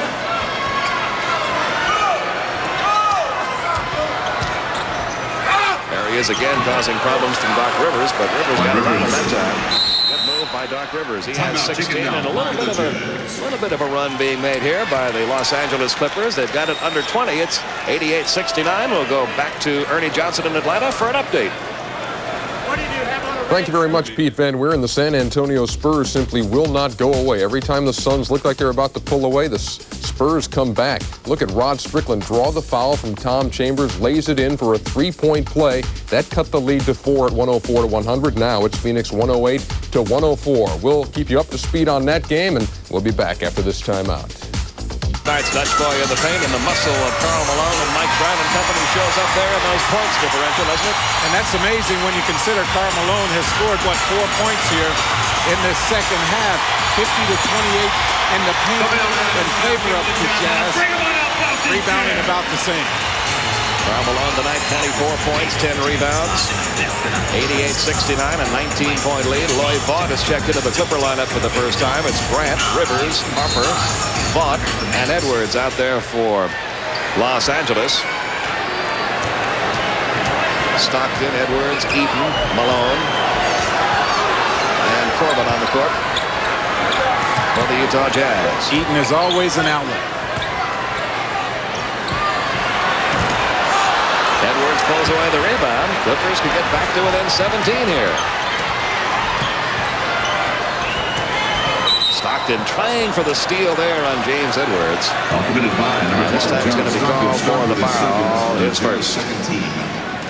8:48 left in our game. 88-69 Jazz lead it. Let's go back down to Ernie Johnson. Some more bonus coverage in that Phoenix-San Antonio contest. All right, Pete Van Weer in San Antonio and the Phoenix Suns. No, it's not a myth. It's not a fact. It's a game. It's 109-107. The Suns with the lead over San Antonio. Under 2 minutes to play. And the San Antonio Spurs, time and again it appeared, were on the brink of being knocked out of there by Phoenix.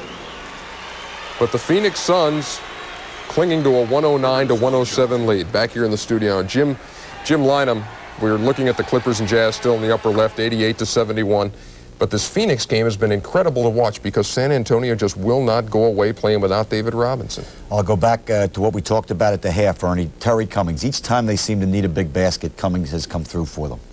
How do you adjust when a guy like David Robinson goes down? I know you've had games without Charles Barkley in Philadelphia this year. You guys beat the Portland Trail Blazers in Philly without Charles in the lineup. Do you have to tell your guys something, or do they just say, hey, let's pick it up a notch, the big guy's not here? Trail Blazers, night before that, we beat Chicago, back-to-back without Charles. I think in a short stretch, Ernie, you're able to do that. Long-term, don't try it. Dangerous. In a short series like this, you like to have David Robinson in there, but they do not have him, but they're still in it. Let's go to bonus coverage now of the Veterans Memorial Coliseum, the Phoenix Suns, San Antonio Spurs, under 2 minutes to play. Dave Barnett and Kobe Dietrich. It's a three-pointer.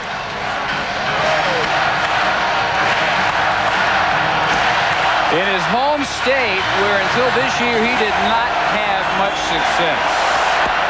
How sweet that was.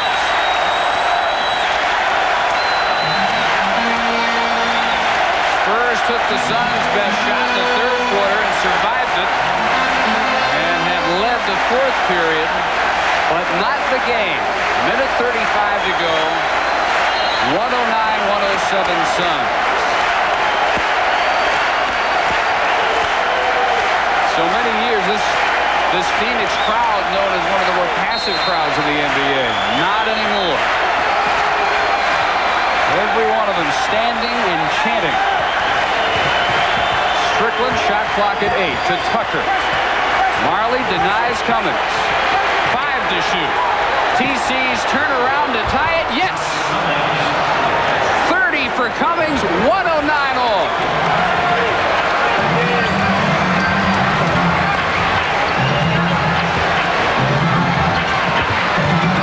Johnson, double team. That left Burt free. Burt, goaltended by Karl.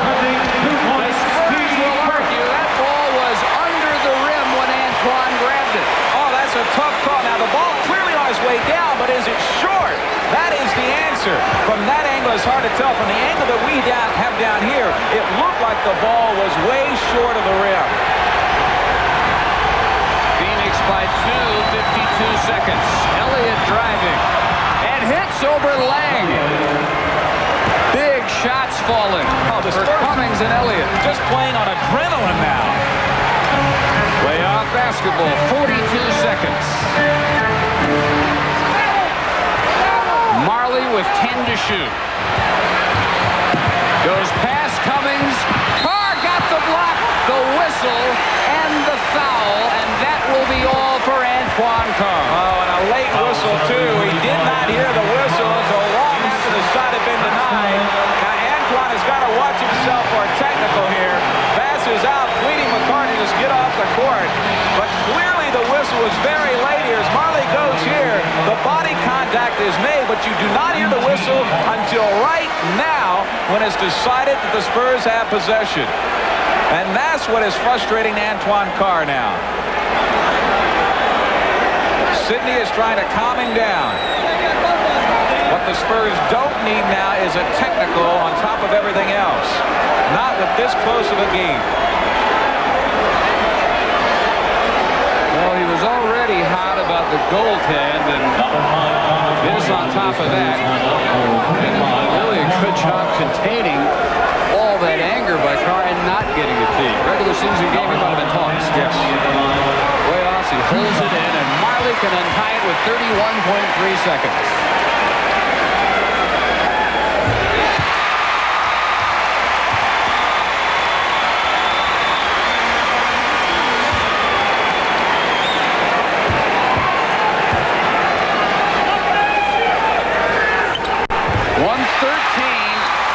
Phoenix, timeout, San Antonio.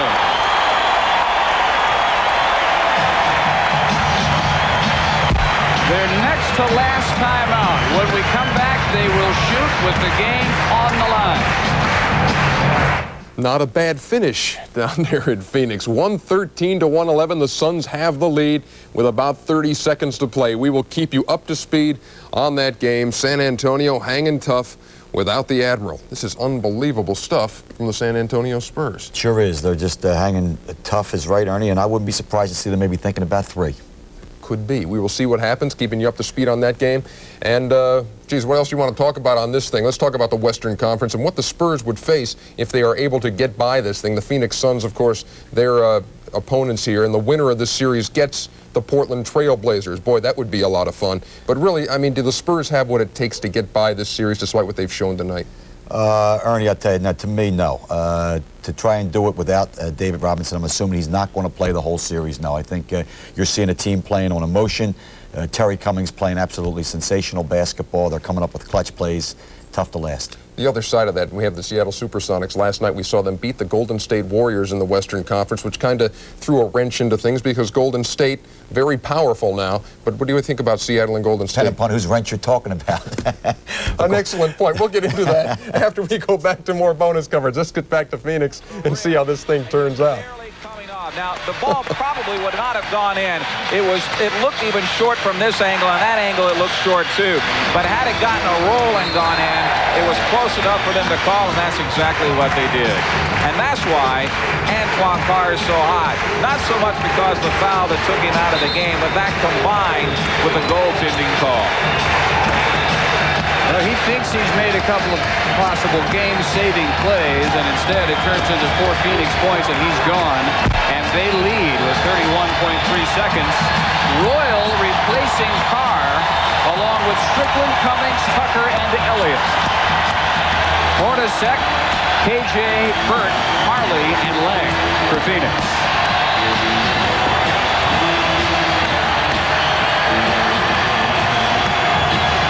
Wouldn't the 3 be wild? Spurs, the worst three-point shooting team in the league most of the year.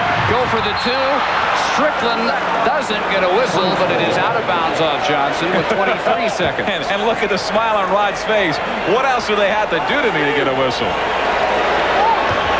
16 to shoot as Tucker will trigger it in.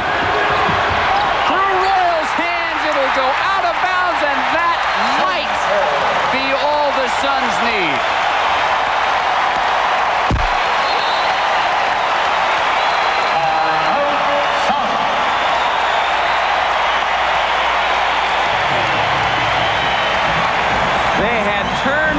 The turnover tap in the 4th quarter. Here's number 20, and this could be the backbreaker.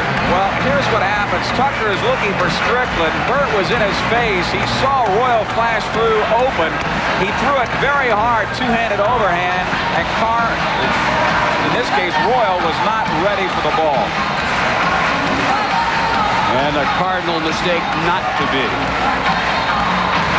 Gotta be looking for it. 19.4 seconds. Phoenix ball up 2. Game 2 comes up Sunday night at 8:30 here on the Spurs television network. And despite shooting 61% for the game in Game 1, this one may be slipping away.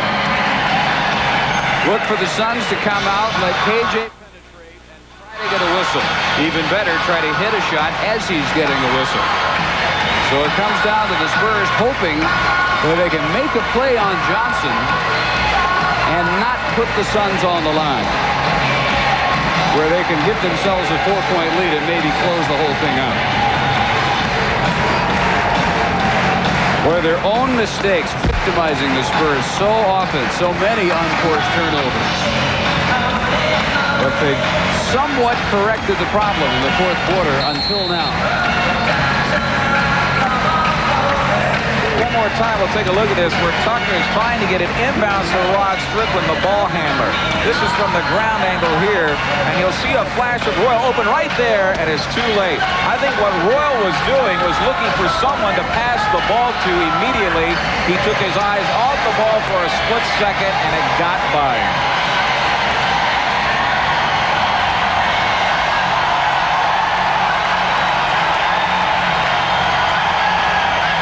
Spurs have only one more timeout remaining. As Marley will trigger it in. 113-111 Phoenix.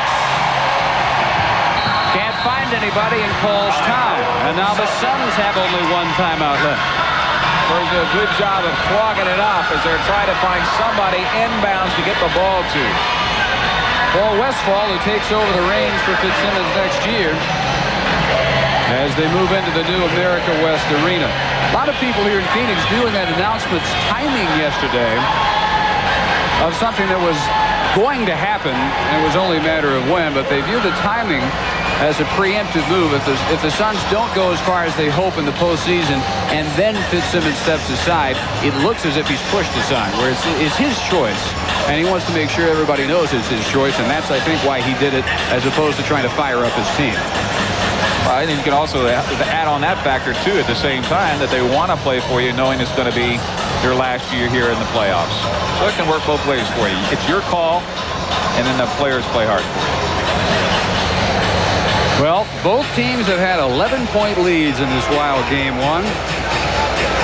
The Spurs throwing a tremendous effort in the first half at the Suns. Boy, if looks could kill, there'd be some dead folks. Antoine Carr still seething over the goaltending and the final foul that took him out of the game. Each team with one timeout. Key quarter turned out to be the third when Phoenix cut a 7-point halftime lead into a 9-point advantage. 39-23 in that third quarter. The Spurs, to their credit, have battled back hard from 11 down in the fourth quarter. Big shots by Elliott, a big one by Cummings, and a couple by Carr, but the turnover with 19.4 seconds, giving Phoenix the opportunity to close them out here in game one. If nothing else, it sends a message to Phoenix. They're going to have to deal with them in game two. Hornacek, shot clock off. They do not have to take a shot, so it's keep away into the hands of Burt. And now KJ, did he step over? It looked like he might have. Whistle blows on a foul way before the shot. Steve Javy was right on the midcourt stripe and says Johnson's foot stayed in the half court. We'll see if we can spot it here. This looks like the foot is on the line from this angle, but remember, we're at a little angle there. I guess there was about 1/10 of an inch in there, and he probably did stay in the half court. His shoe size had been about a half width more. That would have been Spurs ball. So on the line with 7.8 seconds is the guy the Spurs wish wasn't. Hornacek, 7th in the league at 89% for the year. His 20th point makes the lead 3. If he hits 21 for the night, it's all but over. And there it is. Spurs use their final timeout.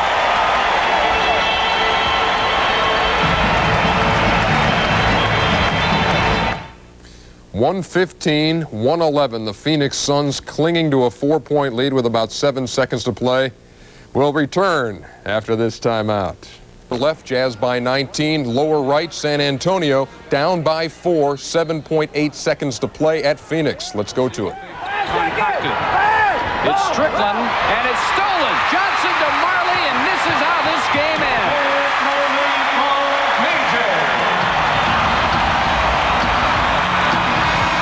It is all over, and the Suns have taken game one.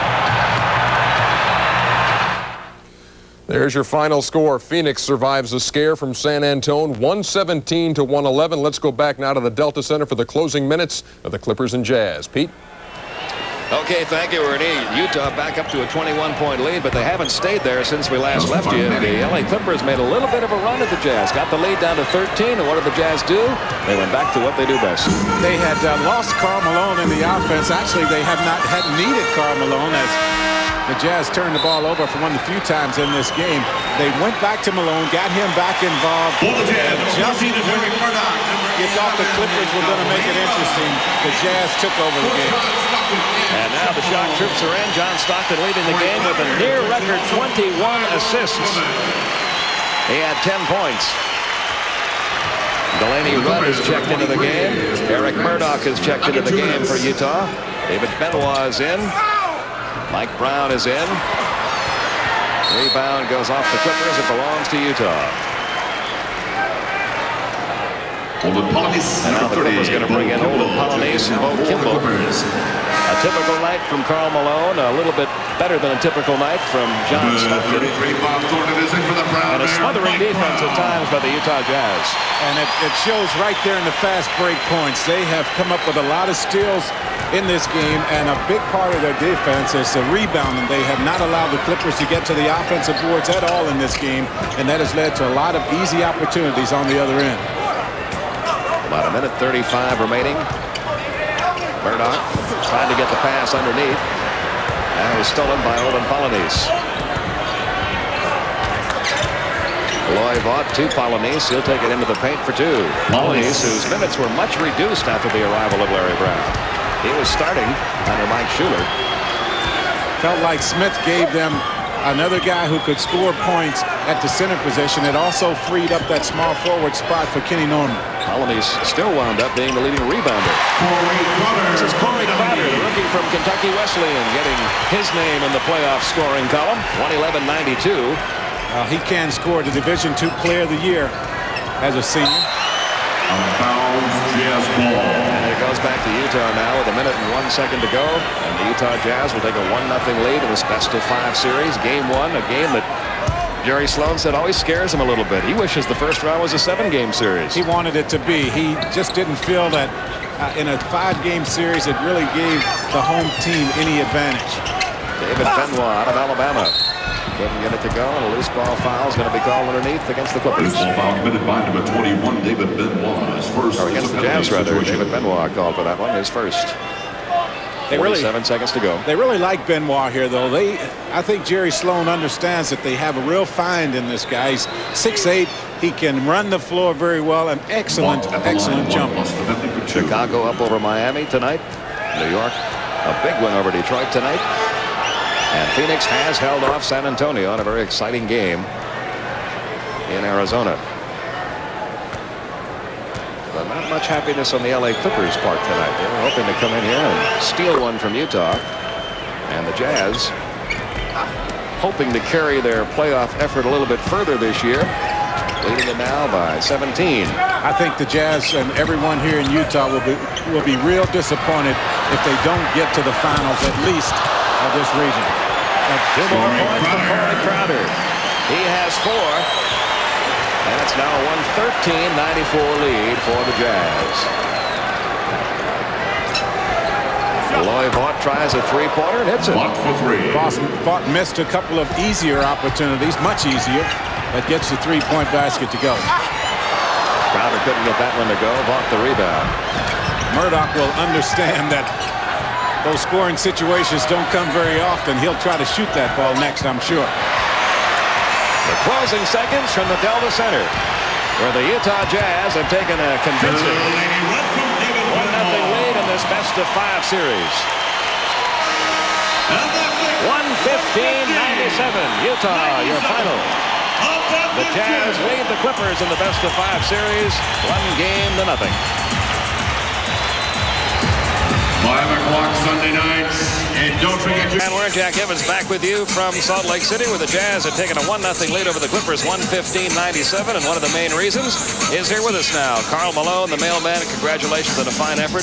A little bit of a run made by the Clippers at you late there, but once that started, you guys went back to what you do best. Yeah, they got a great team, and I think what people don't understand is it's not going to be easy for anybody in the West. Every team to come out and play hard. And that's the thing about the Clippers. Coach Brown got them playing really well, and even though we had a big lead, we knew they was going to come back, and they did. They got a lot of character, a lot of heart. Carl, how important do you feel that it was for you all to come out and make a statement against this team that it was going to be a difficult series? You were not overlooking them. You played very aggressive. Do you think that was key coming into this series? Absolutely. I think it was key because we came out with the idea we're going to play hard, put a body on them, and try to get up and down the floor. And I think early on, I think they sort of did that to us and sort of got us off rhythm a little bit. But it was really important for us to make a statement because we're going to have to play these guys some more, and we have to come out and play hard right now. We're going to show you one of the examples of you and John Stockton working together. You guys are like dance partners. Well, the thing about it, you just go out and play with him, and we don't do a lot of talking. We just go out and play, and we read each other. And I wouldn't want to play without him, that's for sure. I want to ask you one more question about something that happened earlier in the game as we look at another play with you and John Stockton involved. there was a little bit of frustration shown in the Clippers' part when you guys were making a big run in the third quarter. And I think it was Ken Norman. Ken Norman, yes. Ken Norman tried to slap the ball away from you. Was a little frustrated, gave you a little elbow. You patted him on the back as if to say, I understand what you guys are going through. We were newcomers to the playoffs once, too. Well, I think the thing about it, you're out here to play hard and try to do the right things and try to be competitive and keep it within the rules. Like I said, I have no hard feeling against no one. I just want to come out and play the game. And sure, it's frustration at times on Coach Sloan's face. We don't do the right things out there. But the thing about it, I'm out here to play. We're out here to play and win and play hard. And whatever anyone want to do, we just want to come out and play. We're not going to do a lot of talking and a lot of jawing. We're just going to play the game of basketball. And that's what I want to do, and I want to have fun. And I think that's the key. Now, in preparing for game 2 of this series, one thing about the Jazz, you've not been real successful in game 2. I think you've won only 3 of 12 ball games the second game. What is in the works for you and your teammates in preparing for the second game? Well, I think me personally, I'm not going to look at any positive things. I'm going to look at all the negative things that I did and I should have did out there on the floor. And if I'm reading Coach Sloan like I feel I read him sometime, that's what we're going to work on. We're not going to work on anything good we did. It's going to be a negative film session tomorrow, but we're looking forward to it. And that's what we have to do to get to that next level and win game 2. And this game behind us, we got to get ready for game 2 and all negative stuff tomorrow, we know. Well, Karl, again, congratulations on a fine effort. 115-97, the Utah Jazz win the opening game in this series. Karl Malone, 32 points, 11 of 19 from the field, 10 rebounds. Jeff Malone had 28 points. John Stockton, 21 assists. Now let's go back to our Atlanta studios. Once again, here's Ernie. All right, thank you very much, Pete Van Weeren. You know, Jimmy Lynam, Utah Jazz kind of have a rap as being a team when they get to the playoffs. They got a lot of talent but don't go anywhere. But this looks like a very focused group this time around. They made the comment earlier, Ernie, a lot of ways to beat you. The box score tomorrow is going to show the mainstays, Stockton and the Malones. Mark Eaton with a lot of intimidation, I think, keyed that defense. Lakers and the Clippers kind of in the same boat, both blown out in the first game of their series. Big surprise tonight in Phoenix. It's a surprise in the fact that the Suns really had to struggle to beat the San Antonio Spurs playing without David Robinson. The final, we had plenty of bonus coverage on that, didn't we ever? 117-111. Phoenix takes a 1-0 lead over the Spurs. In game 1 of our doubleheader tonight, Chicago a 113-94 winner over Miami despite a slow start. Michael Jordan fired it up and had 46. And it was the Detroit Pistons and New York Knicks, and man alive, the Knicks ate them up. 109-75. Everything went their way. Kind of our Friday finishing touch here. We'll give you an example. X-McDaniel going up strong against Dennis Rodman, and the bounce goes for him. The Knicks on their way to a win. Detroit goes to the Dogs in game 1. Dennis Rodman and the guys beaten by a bundle. That was a franchise low in the playoffs for the Detroit Pistons with 75 points. Inside the NBA comes your way next here on TNT. We have got Fred Hickman hosting, and he's going to be joined by the Stinger, Mike Glenn. They'll have so many scores, you'll be begging him to stop, and they'll preview tomorrow's action. Tomorrow night, another doubleheader here on TNT. Seattle and Golden State, New Jersey and Cleveland, a special time that is 6 o'clock tomorrow night here on TNT. And who's going to be in the studio with us? That man, Matty Gukas of the Orlando Magic. He's going to have his work cut out for him, though, Jimmy, on the telestrator. You are the clubhouse leader in the coaches' competition. I know that you'll be curious to know that. Matthew will be well up to the task. Hey, it's been great having you here, Likewise, Coach. I enjoyed it. Thank you. Thank you very much. Hope to see you soon. Good luck to you and the Sixers next season. Coming up, the butt player of the game when we send you back to Utah. We'll see you tomorrow night.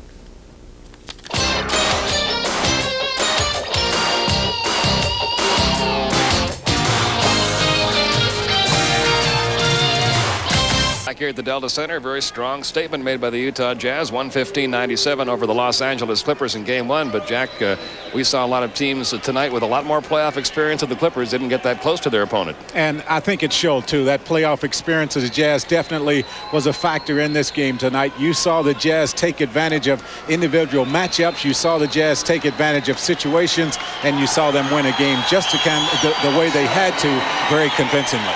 They are now 1 up in the series. Tonight's Budweiser player of the game, the guy we just talked to, Karl Malone. Look at those numbers, 32 points, 10 rebounds, 11 of 19 from the field. He, Jeff Malone, and John Stockton were the big stars for the Utah Jazz tonight. Be sure to stay with us. TNT has more NBA playoff action tomorrow, 6 o'clock Eastern time. Game 2. Can Seattle do it again over the Golden State Warriors? And then game 2 in the New Jersey-Cleveland series. Cleveland up 1-0 in that one. Coming up next on TNT, Fred Hickman with guest Mike Glenn inside the NBA. A complete look at all of tonight's action. Jack Gibbons, I'm Pete Van Weren. Final score once again, 115-97. The Jazz go 1 up over the Clippers. Good night, everybody, from Salt Lake City.